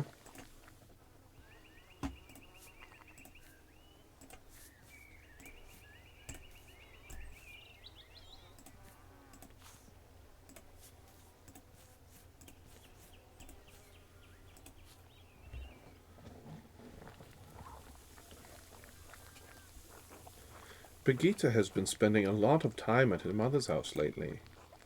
Agnes is glad to have her home, and Lucky's always treated her like a daughter, but I can tell they're concerned. Are Brigitte and Martin having trouble, Veronica? That's one word for it. Brigitte does what she can, but nothing pleases Martin. He won't lift a finger for her or Wolf. Wolf is a cool first name. He's such an asshole. Well, that's not his business, is it? Women's work and all that. You ever seen him doing much men's work, Dad? Can't say I've ever seen him do much work at all. Perhaps Lucky can talk some sense into Martin. He's always been a devoted husband and father. Lucky Steinauer is the model of what a man should be.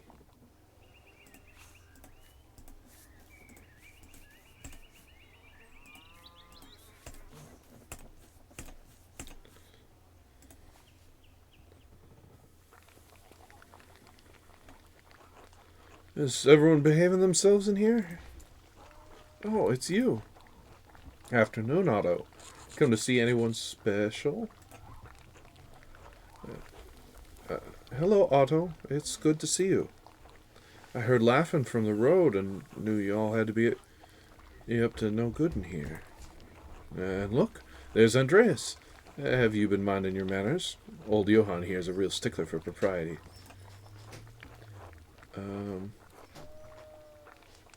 I've mostly been listening, actually. I think these women know just about everything that happens in Tassing. My Hetty's got little birdies up in every eave. Are you calling me a gossip? Are you pretending not to be one? I'll laugh along. Maybe you learn a little bit about honest work. You could get a family for yourself. We all know you work hard in the fields, Johann. No need to boast. He works hard. He works hard in other places too. Mom. What's the word? Oh, hey, Kieran. You've been in town a few months, Andreas. Got any burning questions you've been meaning to ask? About Curacao Abbey. Clara mentioned the abbot has suddenly started raising taxes. Wow. That I recognized you? You're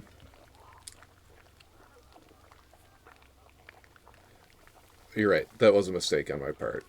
I apologize. People watching the stream after won't see the chats, won't see who you are.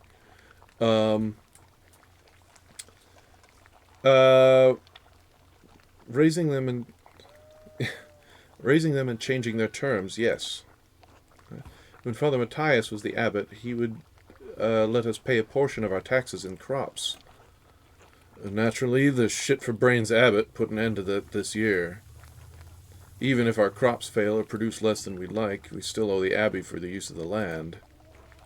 It doesn't make any sense. How can he raise our taxes when the price of our grain does not rise too? Where does he think the money comes from? He doesn't think about the common folk at all. If it's not his abbey, it's not his problem.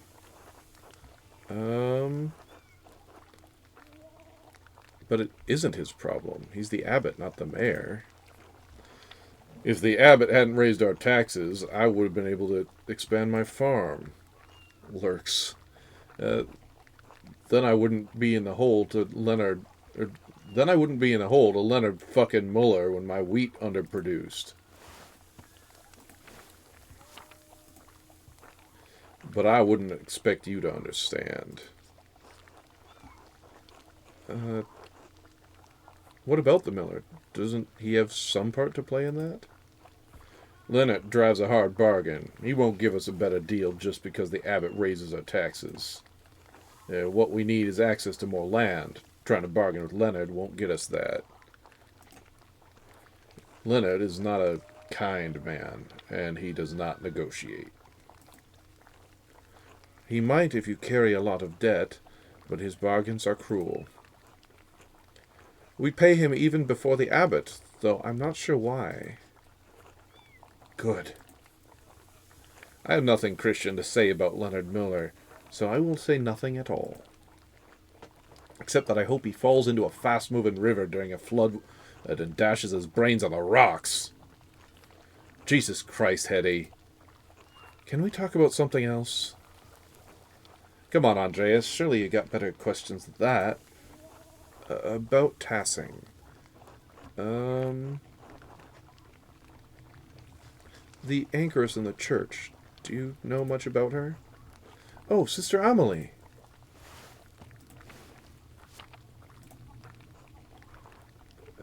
You know her, Veronica? We're not dear friends or anything, but sometimes she has the fits, you know. And if Father Thomas isn't there and I have time, I'll wait with her until he arrives. Since when? I didn't know anything about this. Ah, and here I thought you just adored the church building. Hey, you're so funny, Veronica. Don't make it sound weird. She's nice, and someone should be there when she's in pain, that's all. Father Thomas told me she receives visions from God. She has been blessed by the Lord. I prefer my blessings to come in the form of golden. She's been in Tassing for near on a decade, hasn't she? Since I was a girl, certainly. We've grown up with her, in a way. The woman in the maze... The woman in the maze... it's like something from a tale of knights and monsters. She's trapped in a box. I don't think there's anything romantic about that. Aren't you a little know-it-all? I didn't realize you were an expert. I don't know about you young girls, but I'm sick of this wool. I'm sure we've all got other chores to get to. I'm glad to have that over with. Now I don't have to think about wool for a whole year. Oh, I was having such a nice time. I certainly learned a lot. Care for an escort home, Eva? I'd like that. Yes. I expect everyone will be on their best behavior going home. They always are. Johann, please. Andreas, will I see you home for supper? Oh gosh. Agreeing to show up to eat seems like a trap in this game. Perhaps. I'm not sure what my plans are this evening. This was very illuminating. Thank you all for letting me join you. Thanks for coming by, Andreas. Come back anytime. Unless you come on Abbey business. Don't threaten him with a good time, Johann. Oh, now I have to eat. I should find someone to eat with.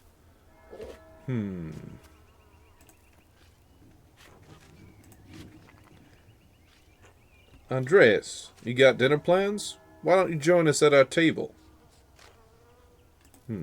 Yeah, that is one of the interesting things. It's all secretly a trap. In this game, whenever you have to eat, almost anyone you can talk to, you can be like, yeah, let's eat together, and then they have something interesting to say.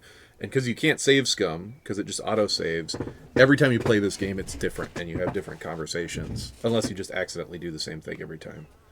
Kind of you to offer, Johann. Please, lead the way. Great. I'm starving. Here's hoping Hetty's cooking up something good. Bless us, O Lord, and these your gifts, which we are about to receive from your bounty, accidentally or by design. Through Christ our Lord, amen. Amen. Amen. Amen. Amen. There's been some chaos up at the Abbey, hasn't there, Andreas? What with the death of that nobleman? What was his name? Lawrence Rothvogel, a baron from Worms. Oh, whoops. Good riddance. You won't find many in Tossing crying over one dead nobleman.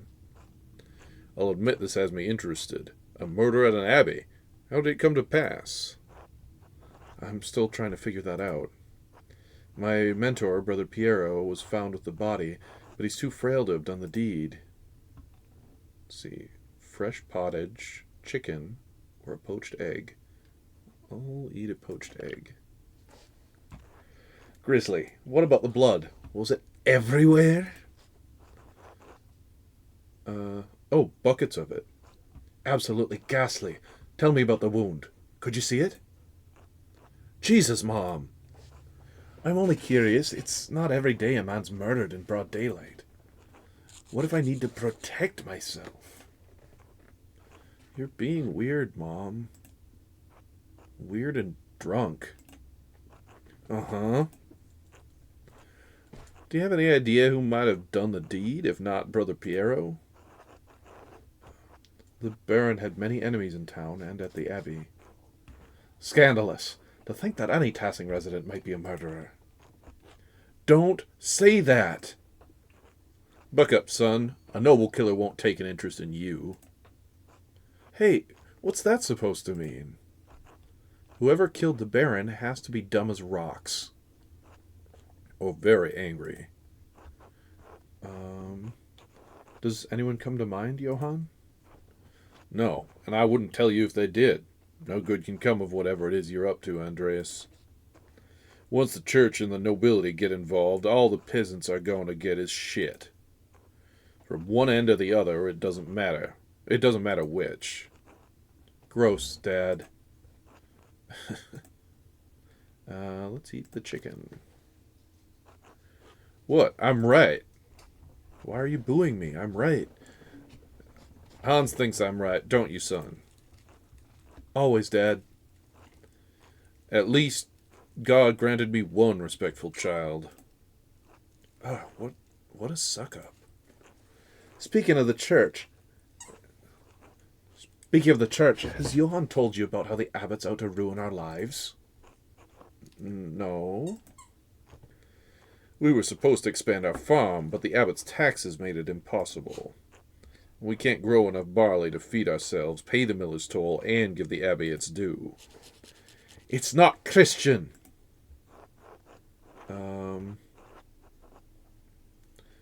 Actually, it's perfectly legal under Bavarian law. I'm going to say the dickish thing.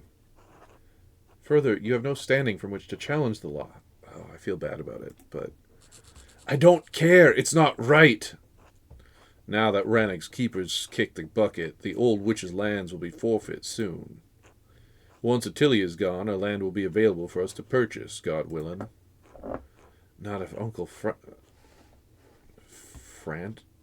France gets to it first. Well, what a jerk. I can't believe you. She's an old lady living all alone. We should be looking after her, not picking scraps from her corpse. Shut up, Jesus. How dare you speak to your father that way? Should I?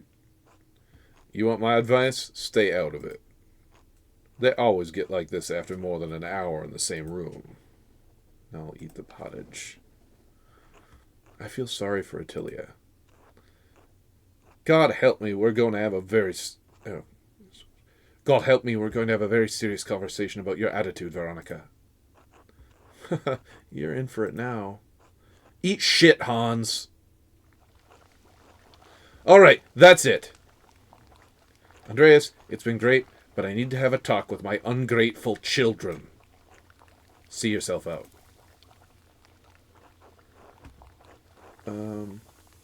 Your heart's in the right place, Veronica. I wish I wouldn't get my hide tanned for it. What a pleasant little family.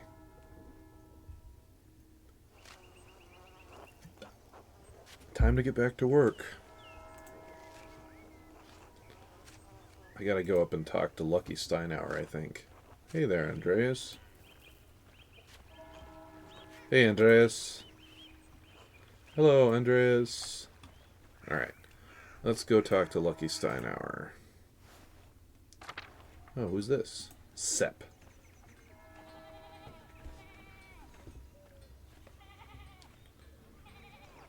Huh? Are you Joseph? That's right. Well, Sepp. Sepp Hubner. Oh, Sepp it is. You artist staying with the Gertners? Yes, Andreas Mailer. I work for in the Abbey Scriptorium during the day. Oh, right. I think I've seen you in the meadow on your way to and from. Anyway, I live out past the mill. I'll farm the land there with my family. I came into town to talk to Endress about some nails. Just waiting for him to finish up. Endress. Do you take beer everywhere you go? If I'm thirsty, you're damn right I do. Fair enough. Well, I'll leave you to it. Thanks. Nice meeting you, Andreas. Well, likewise. Until later, Sepp.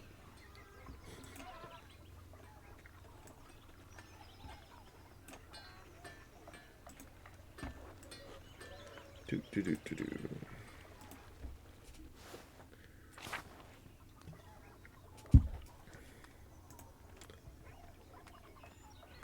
So one of the things about this game that we haven't seen yet is that the game, like, there are big time skips, and you get to see, like, the dramatic changes that your actions and your choices do to the town over years worth of time.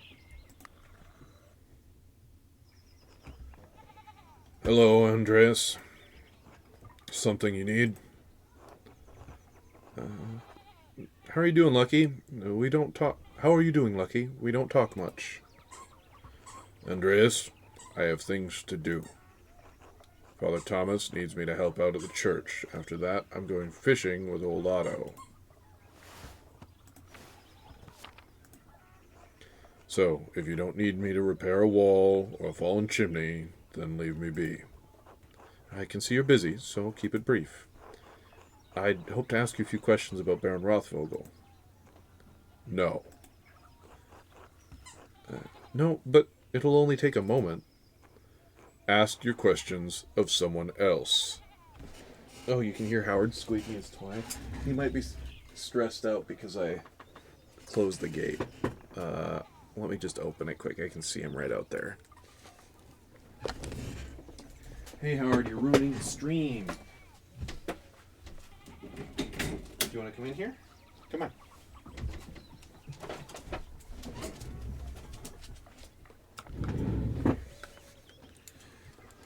Ruining is a strong word. Alright. I saw you shouting at the Baron. I saw you shouting at the Baron when he arrived in Tassing. What was that about? Get it through your pebble-stuffed head. I'm not talking about Rothvogel.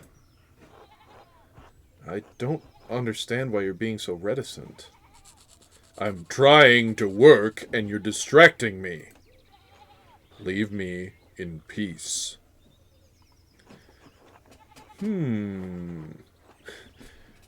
was not being forthright with me, and he seems eager to get away. If I wait here, maybe he'll leave, and I can observe his actions. But should I do it now? It'll probably take a while.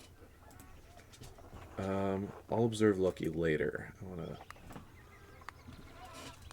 Oh, Gigi, you gotta get out. You can't be in here. Okay. Okay, who else do I need to talk to? I need to talk to the Prioress and Otilia. Or, I don't know if Prioress is the right word. The Chief Nun.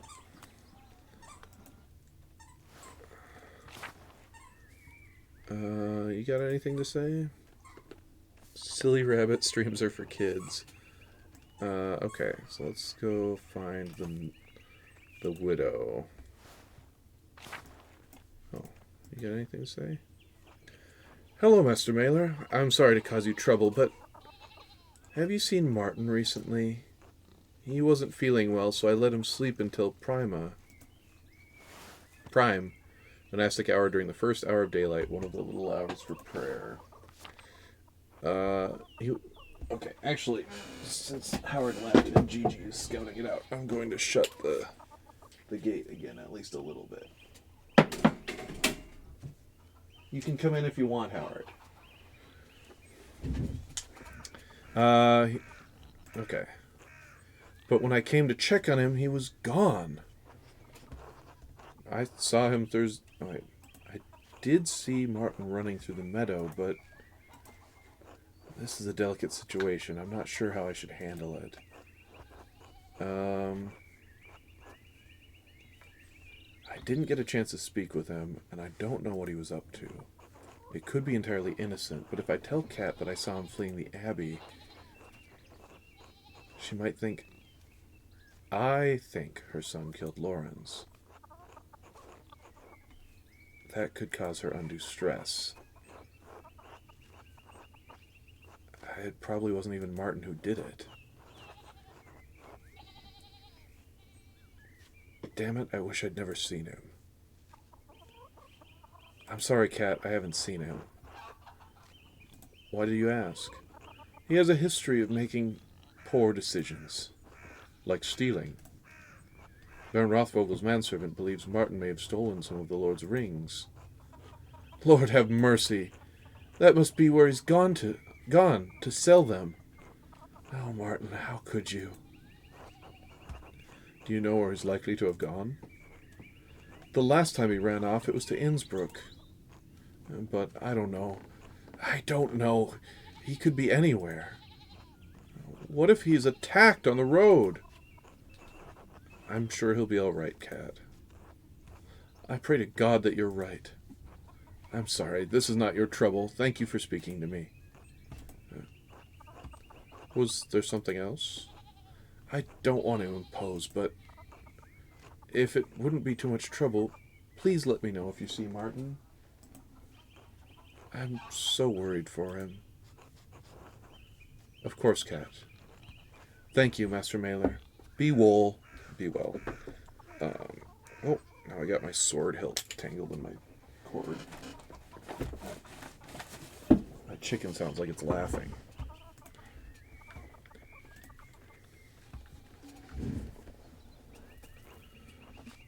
I would wish you a good day, Andreas, but I fear that would be a lie.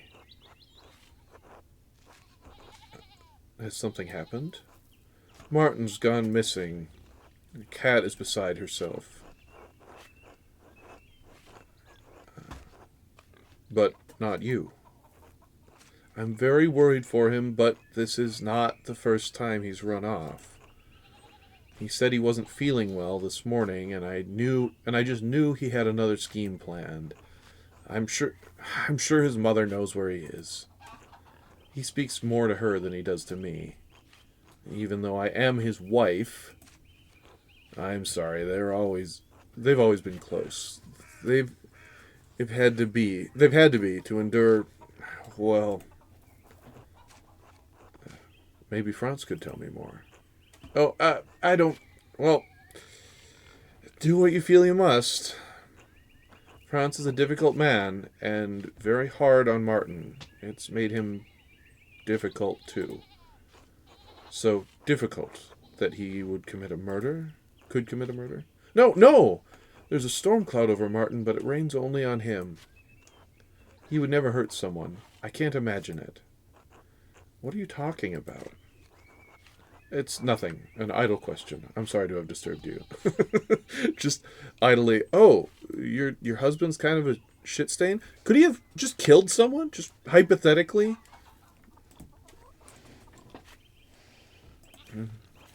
I should probably get back to my chores. Franz will be angry if he sees me shirking. Or talking to an unmarried man. Of course. God willing, Martin will come home soon. Normal question for normal people. He will. I trust in Providence. Be well, Andreas. Be well, Brigitte. All right, Franz, what have you got to say? Hey, Mailer. You seen my son? Not today. Does something happen to Martin? Nothing a good boxer on the ears won't fix. If you see him, will you tell his mother? She's driving me crazy about it. I'll let Kat know if I run into him. Good. Until later, Mailer. Until then. Do do do do do.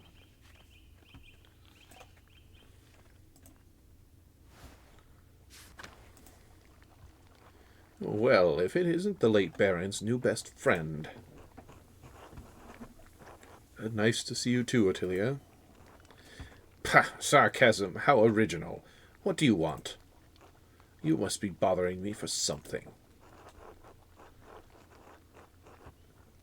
I wanted to ask you some questions about Lawrence Rothvogel's murder. Not the first time Perkta answered my call. You want to know what I think? I'm glad he's dead. I hope whoever killed him gets the abbot next. Maybe burns that entire abbey to the ground. And that's all I have to say about it.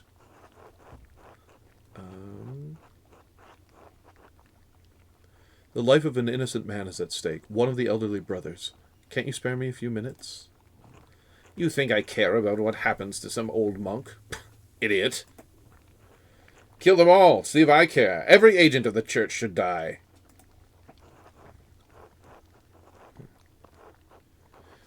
Where's this anger coming from? Is it something I can help with? No! Well, maybe. Don't suppose those skinny arms of yours can hold more than a paintbrush. I'm not as strong as Otto, but I can lift things and reach high places if that's what you need. Not often someone offers to help out old Ottilia. Fine, you do some things for me. Maybe it'll jog my memory. But it's going to take a while. Lots of things been building up. Things I'm too old to do. You got some place to be? Okay, so anything I do is going to take time. I think I'm going to help her. Then maybe I go follow Lucky if I still have time. That's what I should do. I have no other plans. I'm all yours for the afternoon. Follow me, then. Been needing to collect some firewood, but I haven't been able to muster the energy. Do you often have a difficult time gathering wood? I'm an old woman. Everything's difficult, and no one's around to help me, not since my husband died. Now stop yammering and get to work. This light won't last forever.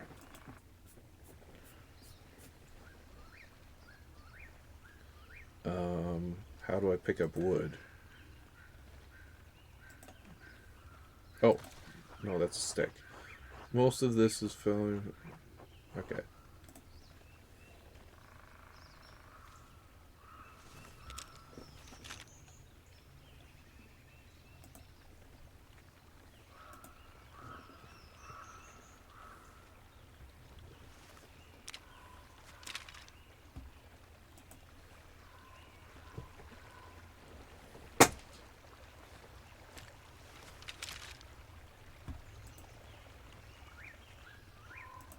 Maybe that. You can almost hear his back click as he bends over. Don't leave any branches. I'm going to need every last one to stave off the cold. What did she say? Oh, the cold in these old bones. Alright, well, where are the rest of the fucking sticks? Oh, there's one.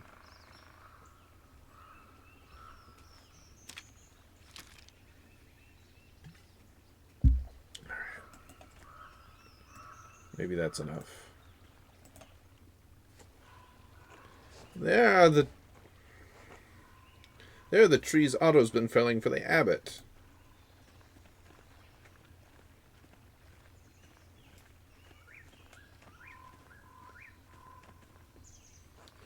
Break off that branch there. The big one.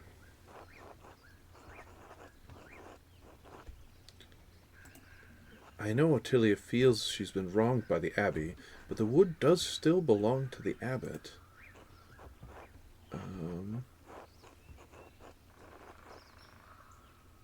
If the abbot finds out I helped Ottilia steal from him, he would make finishing my masterpiece difficult.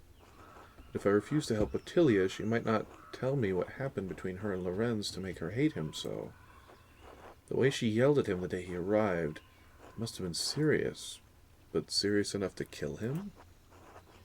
Perhaps I can make her see reason. That's technically poaching, Attilia. It's wrong.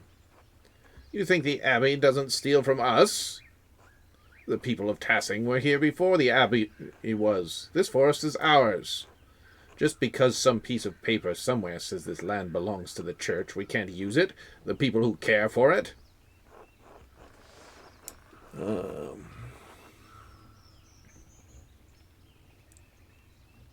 But we have enough firewood. We don't need the branch.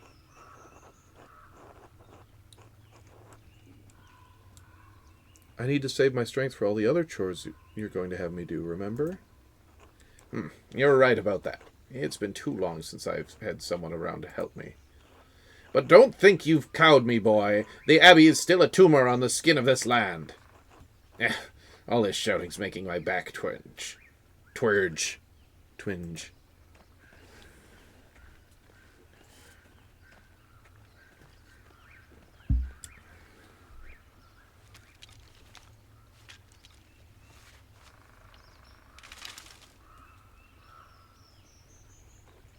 I can't use all these sticks. They're too big. You need to break them down for me. Sure. Break the sticks. Got it. I need the right side at a certain length, so break them and forget the leftover scrap. Where should I break them? I'll know it when I see it. Now get snapping, boy.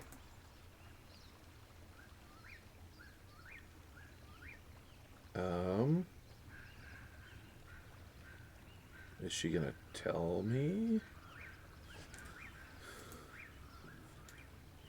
The left side needs to be a certain length.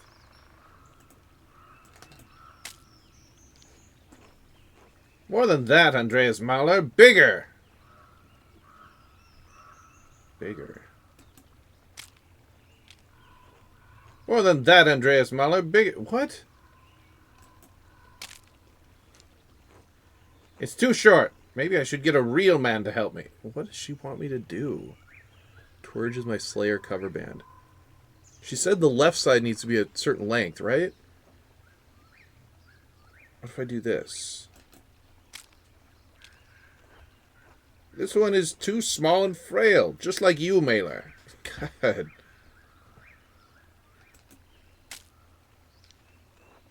More than that, Andreas Mahler. Bigger! It must be the other side.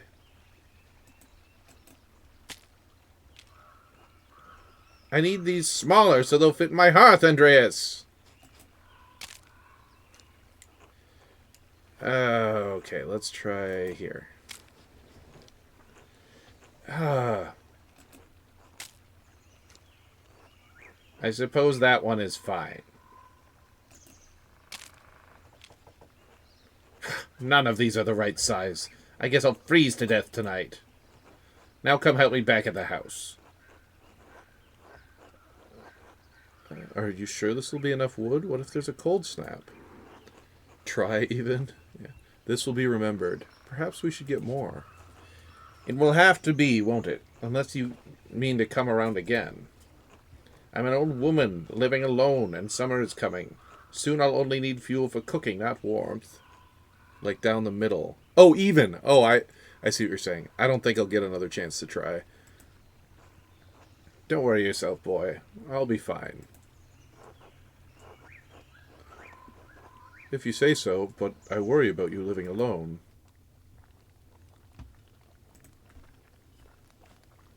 Tried so hard and came so far.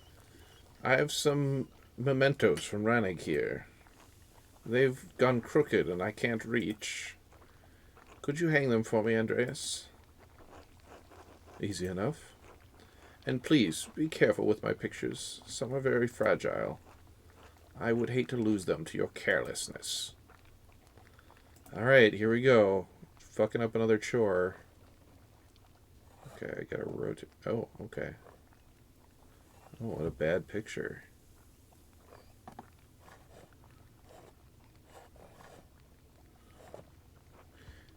Think you could hang those papers on the table? I can't reach.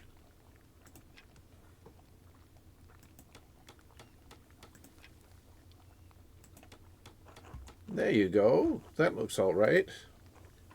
But in the end, yeah, it's the lyrics to that old song that I don't remember. Thank you for hanging those. Just one thing. Nothing really mattered. That's the next line, right? Remove the cross. Are you sure about that? Don't you gainsay me, boy. What Ottilia is asking of me is sacrilegious.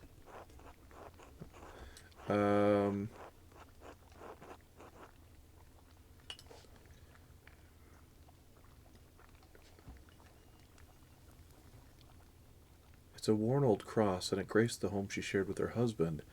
If I destroy it, she might regret it later. And whatever she says, I don't believe it's the cross that's her problem. There's something more there I've yet to uncover. Taking the cross down might only cause her more pain in the long run. But if I anger her, I might miss out on information about Lawrence's death. Perhaps I could convince her to put it somewhere out of sight so it won't torment her. That might be enough.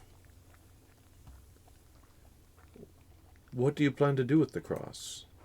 Destroy it, of course.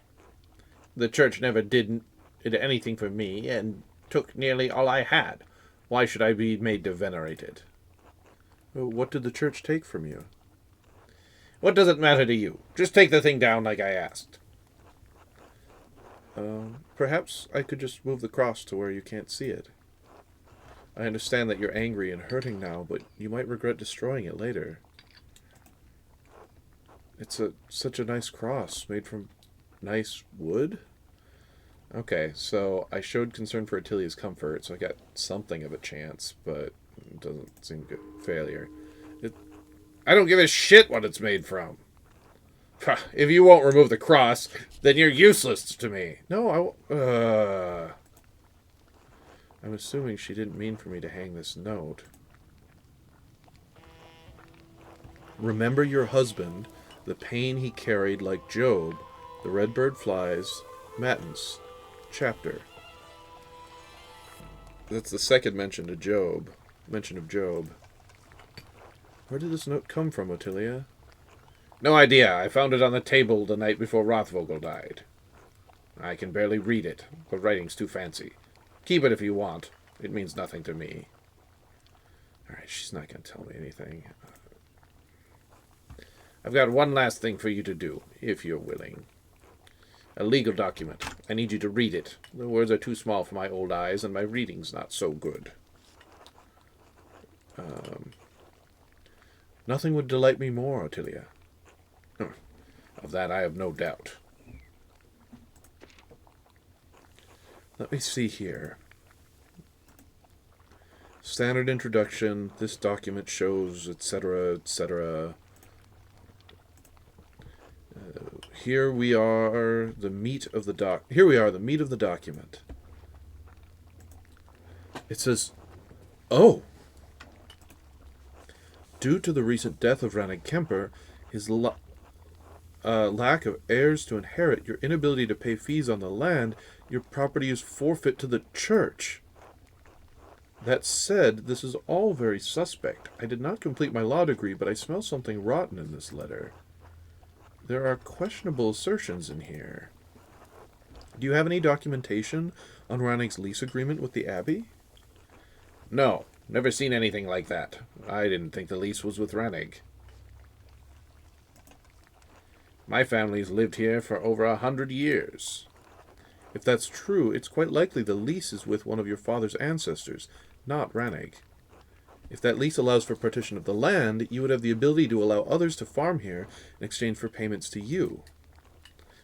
Johann and Franz Bauer never would. They want this land for themselves.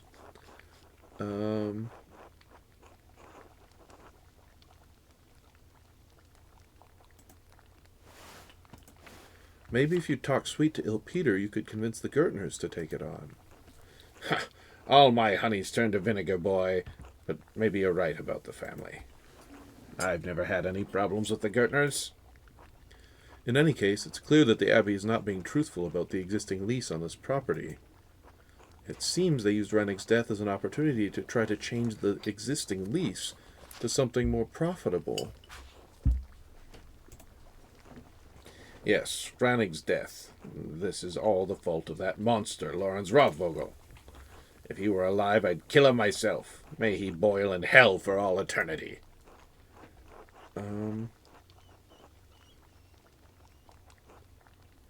I Your hatred of the church, did you know this would no. Yes, did you know this would happen?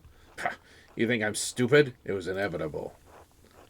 I think it's time you tell me what happened with the Baron. Ranig, my husband, he caught that Rothvogel devil riding through our property and told him rightly to leave. The Baron beat my Ranig for it. Beat him so savagely that he took a cane to walk. Even his breathing pained him. Never could breathe deep so long as he lived, which wasn't long at all. Good God. That Baron was the worst kind of man, careless and cruel. He knew he could beat my Ranig and suffer no consequences, so he did. We were not even so low as animals to him. We were furniture. And I knew after Ranig died, the church would try to take what little I had left. This document only confirms it. All because of Lawrence Rothvogel.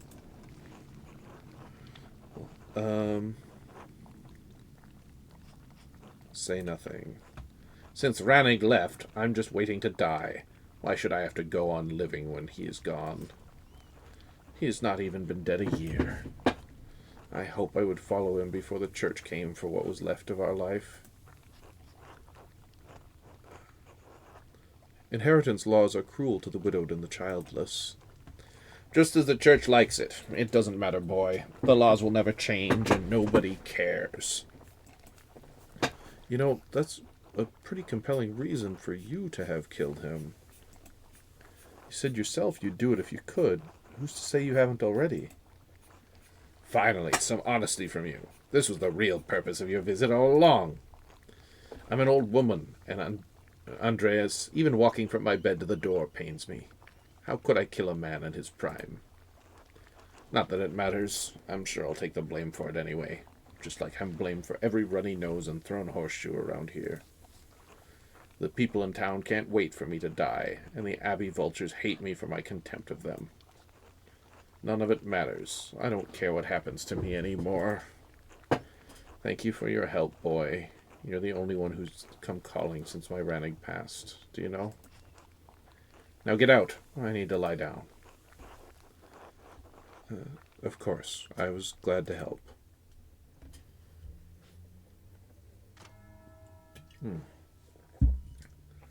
Very warm. I'm going to take my sweater off. I should find someone to eat with.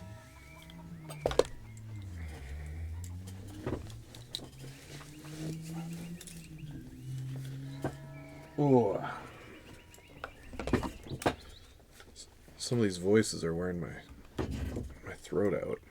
Alright, who do I want to find to eat with? I could eat with Martin's family. No. Maybe I can eat with Lucky. Probably not. But I might... Oh, or maybe I can eat with what's his name? The Smith. Well, there's Otto.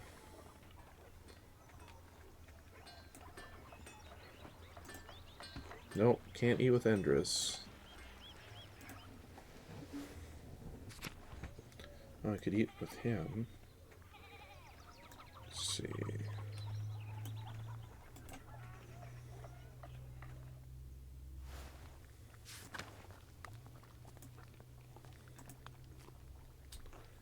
Good day, Andreas. Did you need something? Might I eat with you and Lucky? I realize we've never shared a meal together. It would be my pleasure. Are you hungry now? Ravenous. Thank you, Agnes. Let's eat then. Bless us, O Lord, and these your gifts, which we are about to receive from your bounty. And we pray you keep safe the souls of the two innocents who rest at your side. They are dearly missed. Through Christ our Lord. Amen. Amen. Amen. You're looking tired, Agnes. Did Elsa keep you up late?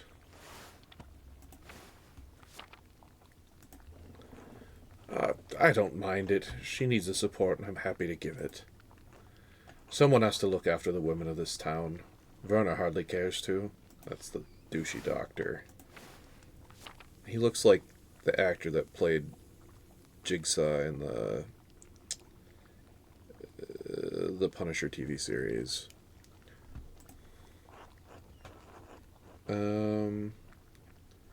Is Elsa the Miller's wife? Married to Lennart Miller, yes. I'm surprised you haven't met her yet. Did something happen to her? She lost a child a few weeks back. She was overjoyed when she finally quickened, but her bleeding returned soon after. It's been difficult for her, but she has been through it before. She'll make it through it again. It's like food. What have we got? We got trout, we got Swabian ravioli. Usually there's three things. Oh, and farmer's bread. We'll start with the Swabian ravioli. She is strong in her love of Christ and in love of her husband. She does dote on him, though Lennart hardly deserves it. I've heard he's a cruel man who drives a hard bargain. No, why's that? The miller is not a kind man, not to the peasants and not to his wife. Spreading rumors is not Christian behavior, Agnes. It's hardly a secret. The man has power in this town, and he makes certain we all know it. Take it as a caution, Andreas. Don't get on the miller's bad side.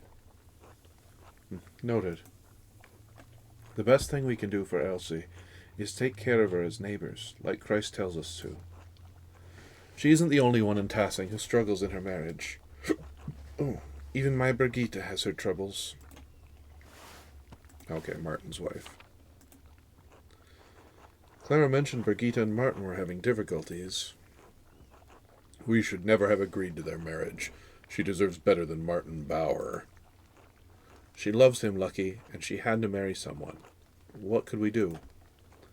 Found a man who isn't such a useless shit. At least we got Wolf out of it. I'll make sure he grows up solid. He'll become a great stonemason. Just like his grandpa. Alright, now we'll eat the bread. Now, why don't you tell Andreas about your work at the Abbey? You said you found something strange in the building. Strange how? That. I was repairing a cracked wall down in the crypt. The Abbey used to be a Roman fort, right? So, it's no spring hand. I bumped into a relief of the Virgin, and a door slid open. It was the damnedest thing. I discovered the same thing. A fascinating architectural detail, to be sure. That old Abbey's full of secrets, make no mistake. Anyway, stuck my head up through the trap door, and one of the nuns screamed. You didn't tell me that part. I felt bad for scaring them. Here's the trout.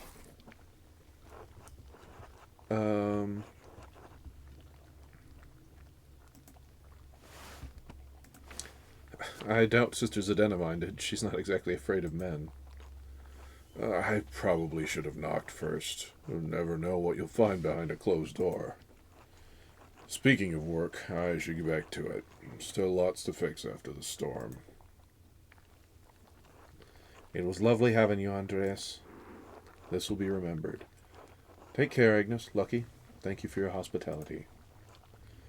See you around the Abbey, I expect. Oh, it's sleepy time. Hello, Andreas. Alright.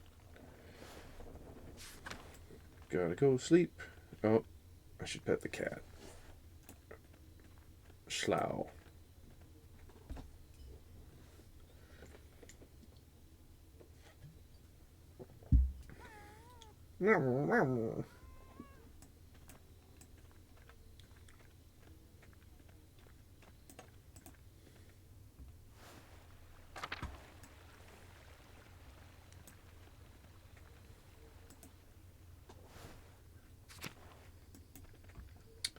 Feeling kind of jittery. Maybe I had too much. No, I didn't have too much caffeine today. I don't know. Energy's off. Andreas. Christ, there you are. Brother Waislav, what's the matter? It's the Archdeacon. He's come early, with an entire retinue in tow. He's questioning anyone who knew the Baron and Brother Piero. I've already told him the little I know. He expects to speak with you tomorrow at Nons. He requested you specifically. Did he say why? It's no secret you've been poking about the town and abbey, sticking your nose in the rot. I hope your prying has borne fruit, or Piero's neck will meet the sword. Oh, no. I don't really have a good lead. Oh, God. I've done my best with the time I've had. If only I had a couple more days. Whatever happens, Piero knows you've been working hard on his behalf, and he's grateful for it. Only, Andreas... What is it? It's just, you know as well as I do the Baron was not a good man. I'm not saying he deserved what he got, just... You think hard about what you tell the Archdeacon, and who you tell him about. You understand? You don't need to worry. I've found nothing that implicates you. Smile encouragingly. It's not me I'm worried about. I'm sorry, I didn't mean to shout. You don't deserve that. All I'm saying is, if in your searching you heard anything about a certain sister, I'd ask you to keep it to yourself. I haven't, actually. I'll do what I can to protect the sisters from censure. That's all I would ask of you. I should return to Kirsau. The abbot will be having a fit right about now. Be well, Andreas. I'll pray for Piero's deliverance tonight. You should as well. I think I'm going to get, no matter what I do, I feel like I'm going to get somebody innocent executed. Oh boy.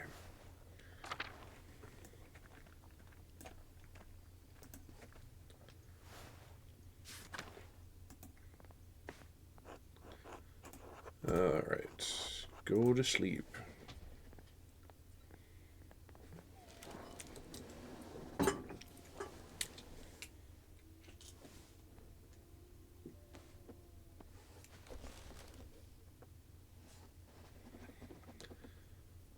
Uh-oh. Going to dreamland.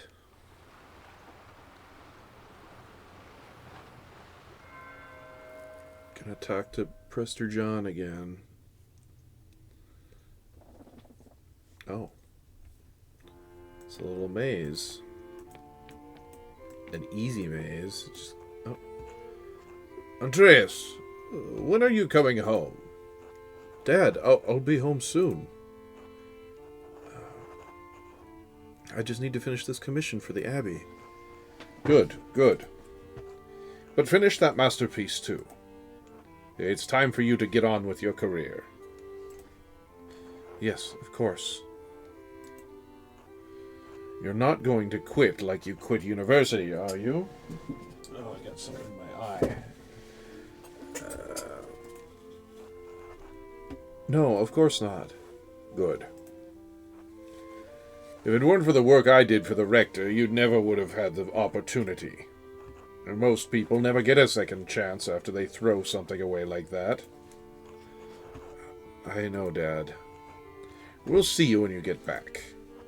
Sure. All right.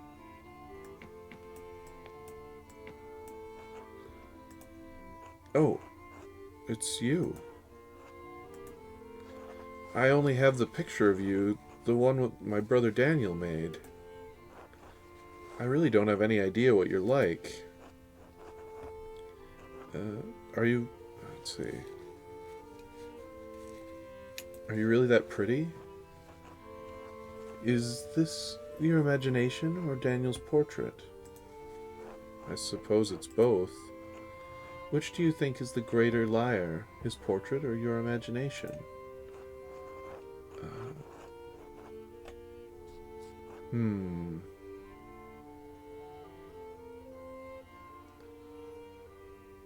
Probably the portrait. No.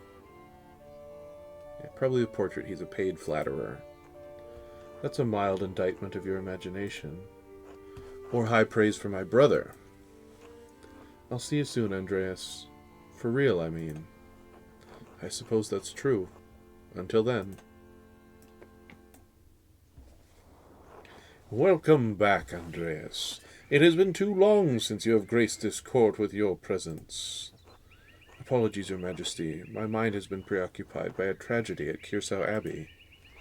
What manner of tragedy? The murder of a nobleman, a close friend of the Prince Bishop of Freising. My friend, Brother Piero, is the abbot's only suspect. I know that he could not have done it. How do you know? Examine your assumptions, my son. In addition to having no motive and violence not being a part of his character, he's not physically capable of the act. He's of limited strength and has palsy in his hand that makes holding a paintbrush difficult. I didn't even find the murder weapon. Oh, I'm so fucked.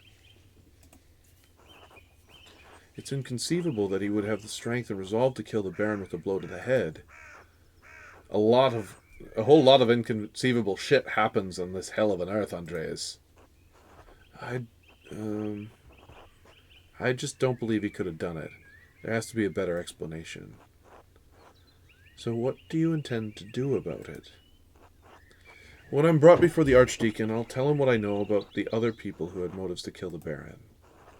I have to believe he'll see there are much more likely suspects than Piero.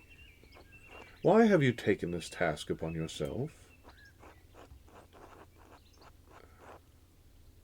I have to save Brother Piero's life. He has no one else to help him. Your love for and devotion to him speak well of your character. A man who is humble before his elders honors also his gods. Of course you'd say that, old man. He's right, though. If Andreas doesn't help him, no one will. Exactly. I understand why the brothers and sisters cannot act against the abbot, but I must do something. Why does that shit-for-brains abbot care about the death of a useless fart like Lorenz Rathvogel, anyway?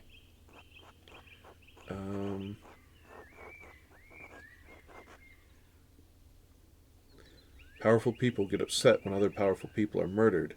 This could threaten the existence of the Abbey.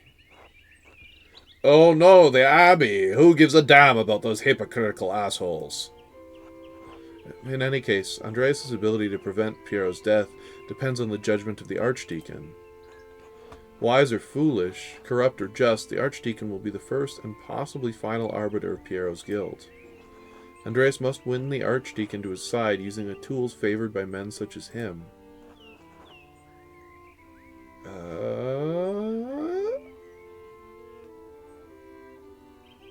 Authority? Despite your talent, you are merely an artist. He has been invested with power by the Prince Bishop of Freising. You have no authority with him. Reason? When's the last time you met a man who was truly ruled by reason? Wisdom? Wisdom can be shared, but the audience may not comprehend it. Honesty. You must be honest in all things, Andreas, but many are not willing to accept the truth. And the cost of honesty can be high. If reason, wisdom, authority, and honesty cannot triumph, what am I left with? Hope. Lies. Truth. How is truth different than honesty? And above all, faith in Providence. Well, what do you plan to tell the Archdeacon, Andreas? There were other people in Kearsau and Tassing who had motives to kill the Baron. The widow Kemperin despised Lorenz for maiming her late husband. Maimed how? The Baron beat him savagely following an argument about trespassing on the Kemper's farm. His injuries were so severe that they never truly healed, and he needed a cane to walk. He died less than a year ago. Attilia is certain it's because of the wounds he received that day. Why did the two quarrel? My understanding is that it was simply an argument about trespass that got out of hand. And now I suppose that she will lose her home. My apologies. his home. For what reason should an aged widow not live out her remaining days in peace? She should, but she won't. She didn't squeeze out any little Kempers for old Rannigs, so away the house goes. Yes, because women must fight to own property. We exist on the sufferance of men.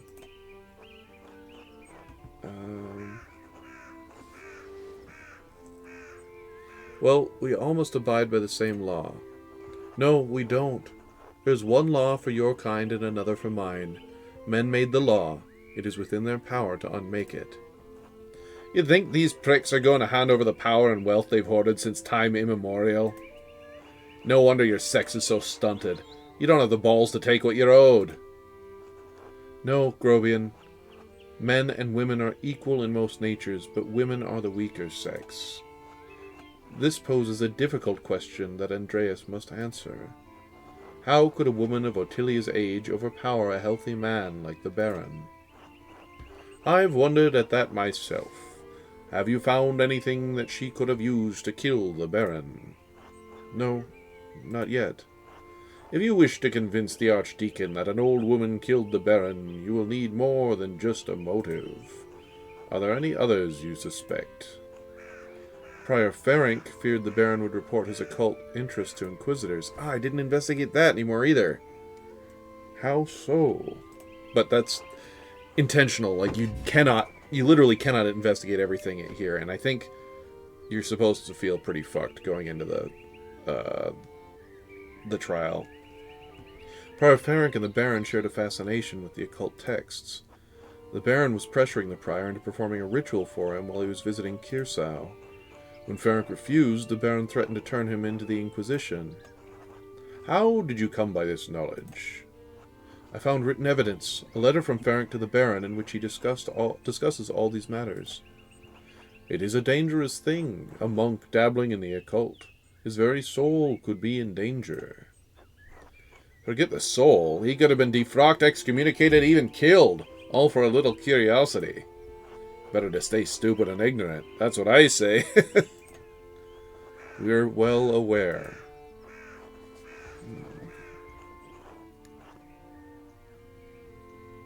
I've read many of the same books Prior Ferenc has. Most of them are harmless nonsense.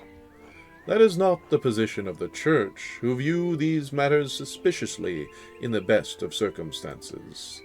Prior Ferenc feared loss of his status, his life, and even God's grace. Men have killed for less. How might the Prior have accomplished the deed? I'm not certain. I haven't found anything that I think he could have used as a weapon. It will be a challenge to convince the Archdeacon that a Prior committed a murder this foul. If you mean to suggest that Ferenc is a suspect, you must find a weapon to convince the Archdeacon. Are there any others you suspect? I need to find a weapon, because I think Ferenc is the one I'll feel least bad about pointing a finger at. I found no other suspects. Didn't I? I mean, I thought Lucky was suspicious, but I didn't really look into him. And I decided I wasn't gonna... I didn't look into the nun, and I also said that I wouldn't implicate her, so... You have brought a worthy mystery before this court, Andreas. I pray to God we have granted you the insight you need to face the coming challenge. Thank you, Your Majesty. I am prepared to meet the day. Before you go, Andreas, there's one more thing to consider. You'll be summoned to the Archdeacon to tell him what you know, but you need not tell him everything. I think I understand. There is a place for a noble lie. This is not one of them. Why? The Baron is dead. All of the people with a motive to kill him suffered, either directly or indirectly, from his wickedness. Simply mentioning a name to the Archdeacon may endanger them, whether they had anything to do with the murder or not. Right. No point throwing everyone waist-deep into shit. I protest any attempt at deception, but you must ultimately follow your own conscience, Andreas. Little time remains before you must stand before the Archdeacon. Use it wisely.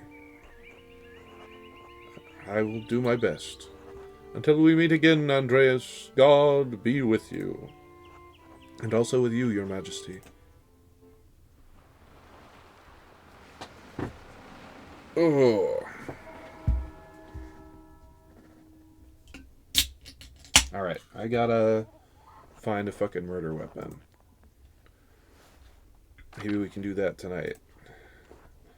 Alright, she's just spitting baby words. Alright, I have to hurry to the Abbey. Alright, they probably don't have anything to say. Hurry, hurry, hurry, hurry, hurry, hurry. Hurry to the Abbey.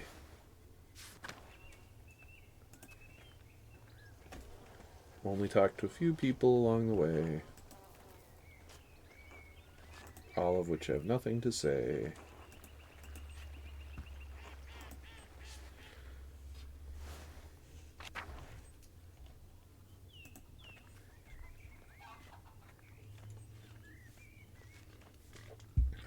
Oof. It's syrupy.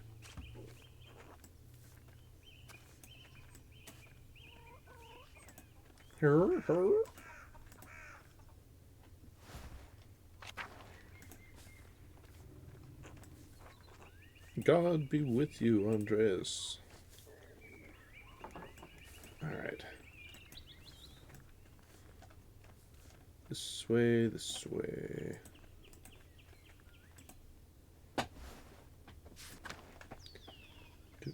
Do. You got anything new to say? No.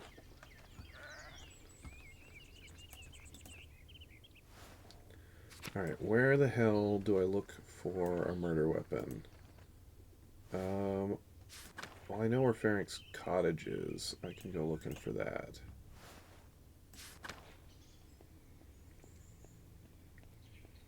If I'm going to implicate him. Oh. Andreas, I am so sorry about what is happening to Brother Piero. I do not know him well, but I find it hard to believe he would have killed the Baron. He didn't. I'm going to figure out who did. I will pray for your success. I know it might be far from your mind, but have you considered my offer to eat with you and the townspeople? The gospel says that man cannot live on bread alone, but from time to time a little bread is required.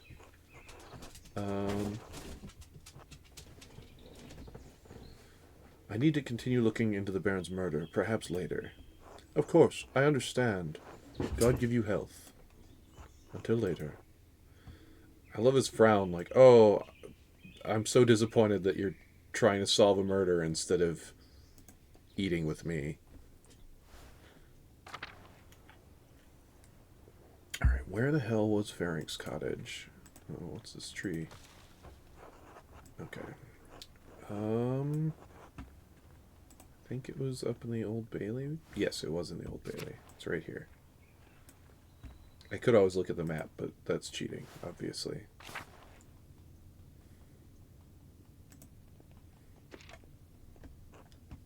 I still don't know how to connect the elemental symbols on the Volvel with the astrological symbols on the cipher.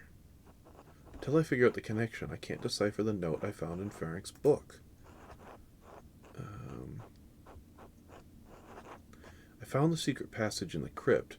There has to be a book in the library I could use to figure this out.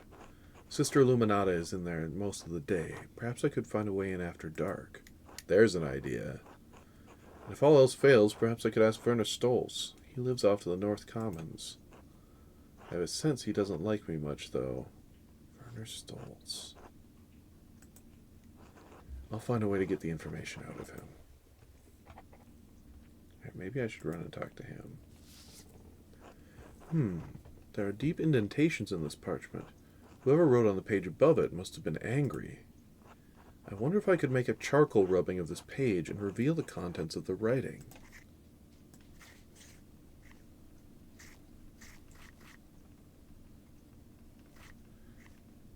Oh, Baron Rothvogel and then a bunch of German.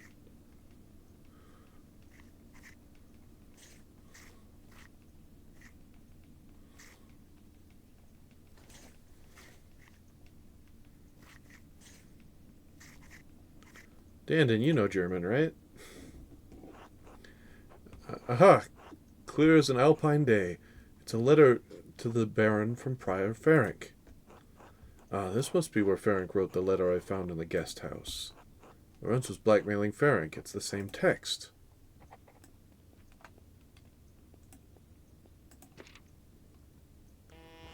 Someone was in a hurry to get rid of this parchment. Smells recent. Probably wasn't burned more than a day ago. Alright. I was thinking maybe the fire poker would stick out as a weapon, but no. Alright. I gotta go bug Werner Stoltz, I think.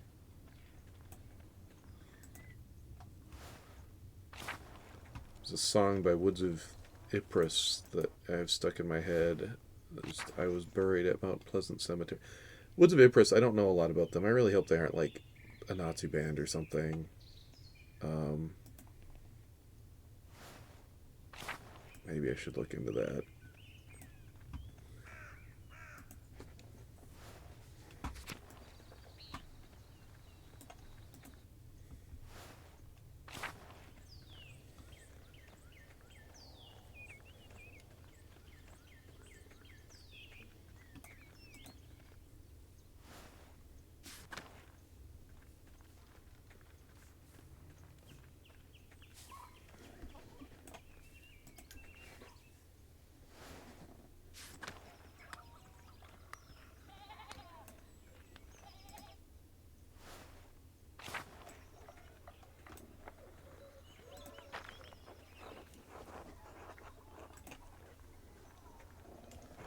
Hello, you're the artist from Nuremberg? Andreas Mailer, journeyman artist, at your service. Ah, there it is, Mailer. Someone mentioned you dabbled at university for a year or two. Funny. You're staying with the Gertners, yes? The Abbey does have a guest house, you know. The Gertners are good and gracious people. For farmers. Tassing is full of miserable people like them. What a nice guy. What are you doing here, then? Building up my contacts. People of merit do pass through here occasionally. Unlikely though it may seem. Your justification seems to be a little thin, Werner. Dr. Stolz. Of course, Dr. Stolz. Thank you. And I don't need you to approve of my circumstances, Mailer. Fortunately, I do not intend to stay in Tassing long. Where are you planning to go instead? Innsbruck might be worth my time. I recommend you don't linger here either, Mailer. Or you'll soon find yourself trapped in a marriage to a mouse-faced girl with dirt under her nails. Alas, there's already a woman waiting for me in Nuremberg. Then what are you darkening my doorstep for? You should be sprinting out of these mountains. In any case, I must ask you to go. I have plenty of work to do. Good day. Before I go, could you answer a question for me? What? What? Do you know how the elements relate to the astrological signs? Are you serious? Deadly serious. It's very simple. Even someone with a bachelor's degree should be able to understand. Each astrological sign is ruled by one of the 4 elements. Aries, Leo, and Sagittarius are fire signs. Cancer, Scorpio, and Pisces are water. Air rules over Gemini, Libra, and Aquarius. And now, let's see the power of your trivium education. What signs can you infer are ruled by Earth?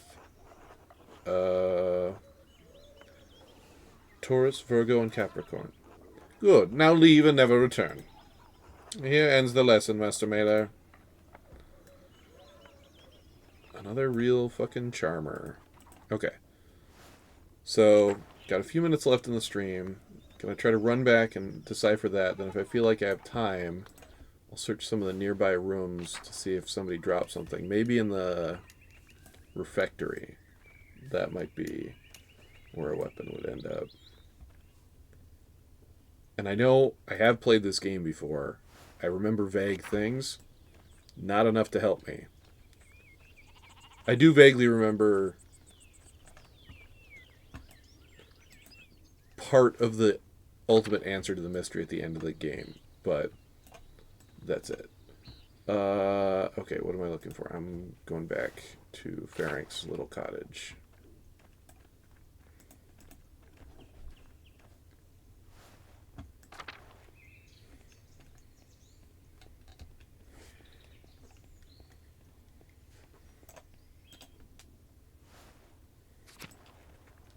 Doop, doop, doop, doop, doop.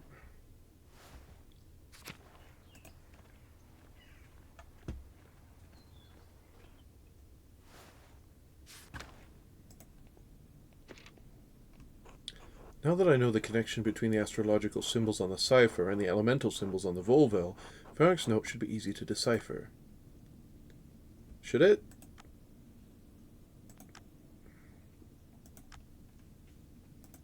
Of course, Gumph. Gumphe. Gumfeg. Gumfeg. Gumfeg. Gumfeg. No, that's not it. What? Do I have to turn it? Oh, yes, I have to turn it. Oh, I see. I should have been paying a lot more attention to what that guy was saying. Whoops.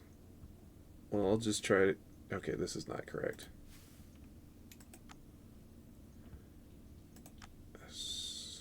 No? What about this?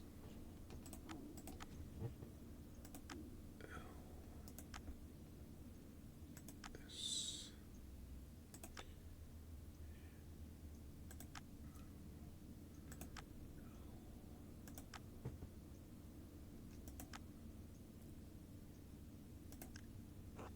I don't think so. Listalarg. God. Okay. I do not remember how to do this puzzle. Do I have to, like, shift it midway through? I really should have been paying more attention.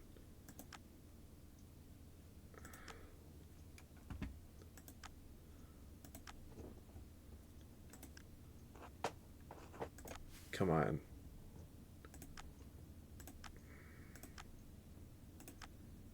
Alright. I am going to check my notes after I fail this time. Okay. Oh.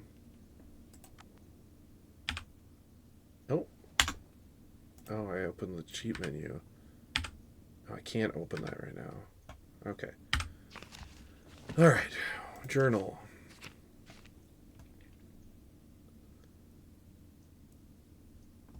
Letter from Faring to the Baron.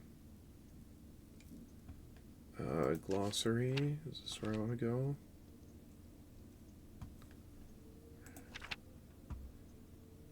Book of Hours.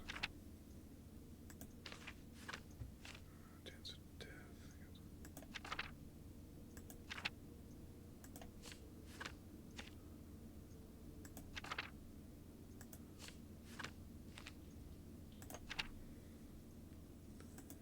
Maybe I'm not solving this tonight. I know I've solved this before.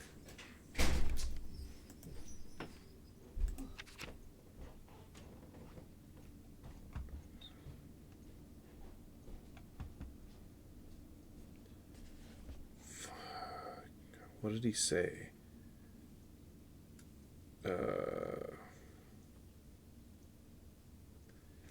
So, like, Taurus is an earth sign. That's the only thing I can remember. Pisces must be water. Alright, so if I click on this,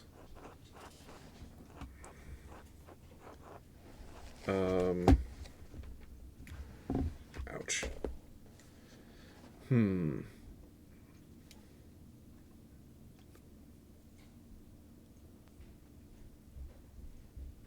Okay. Alright. So, I've got the Greek letters. And oh, and they're on an astrological symbol. Duh. Like here's the Dipper. Okay. Um.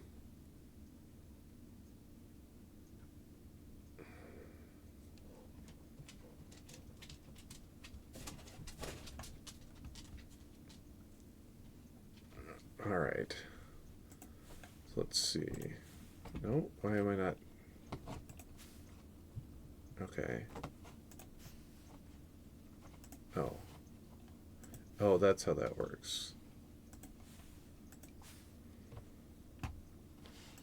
Okay, so the Dipper is a water sign, maybe? Okay. Or air. Well, right, because I don't know.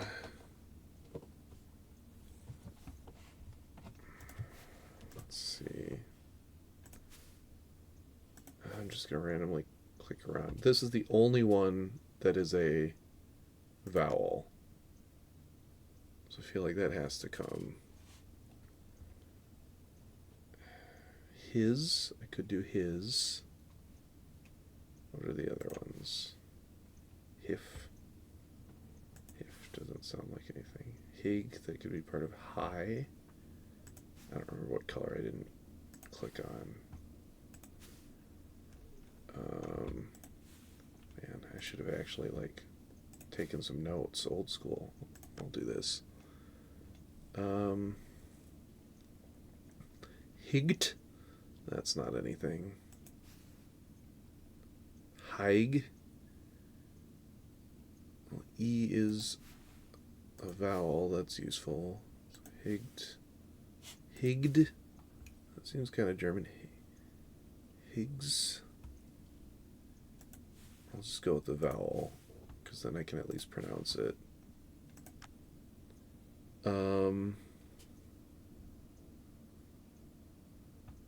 Hey guy. Hey guy. That's another I. But that kind of makes me feel like that's not what should be. Higger? Maybe it's a misspelling of higher?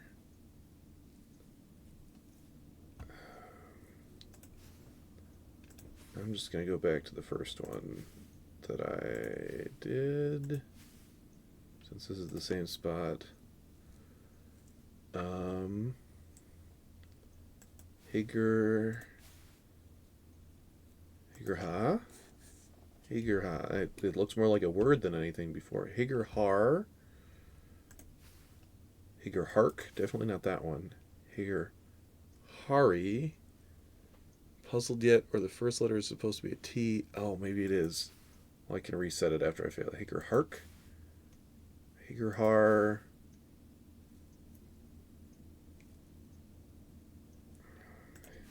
Higer har seems. Higer harg. Higer hard. Higer haru. Higer hari. Higer hard. Gerhard. Wait, that doesn't say Gerhard. Oh, hi, Gerhard. Gerhard is in the late brother Gerhard? Yes, it can't be a coincidence. Well, there it is. Higerhard. Brother Gerhard died sometime last year. How does this connect to him? Ah, Hic erket Gerhard. Here lies Gerhard. I would have used Gerhardus personally, but Gerhard's grave. I wonder if it has something to do with the Baron's murder. I will ask the abbot for permission to exhume the grave as soon as possible. Alright. Well, but it's about 6. So that's it today, folks. I was right the whole time, yeah. Thanks for stopping in. We'll never question it again. Thanks for stopping in. I'm going to stop the stream, upload it to YouTube. 6. And yeah, hopefully you guys have a good rest of your week. I'm going to try to have a better one, to quote Blade Runner, but take it easy.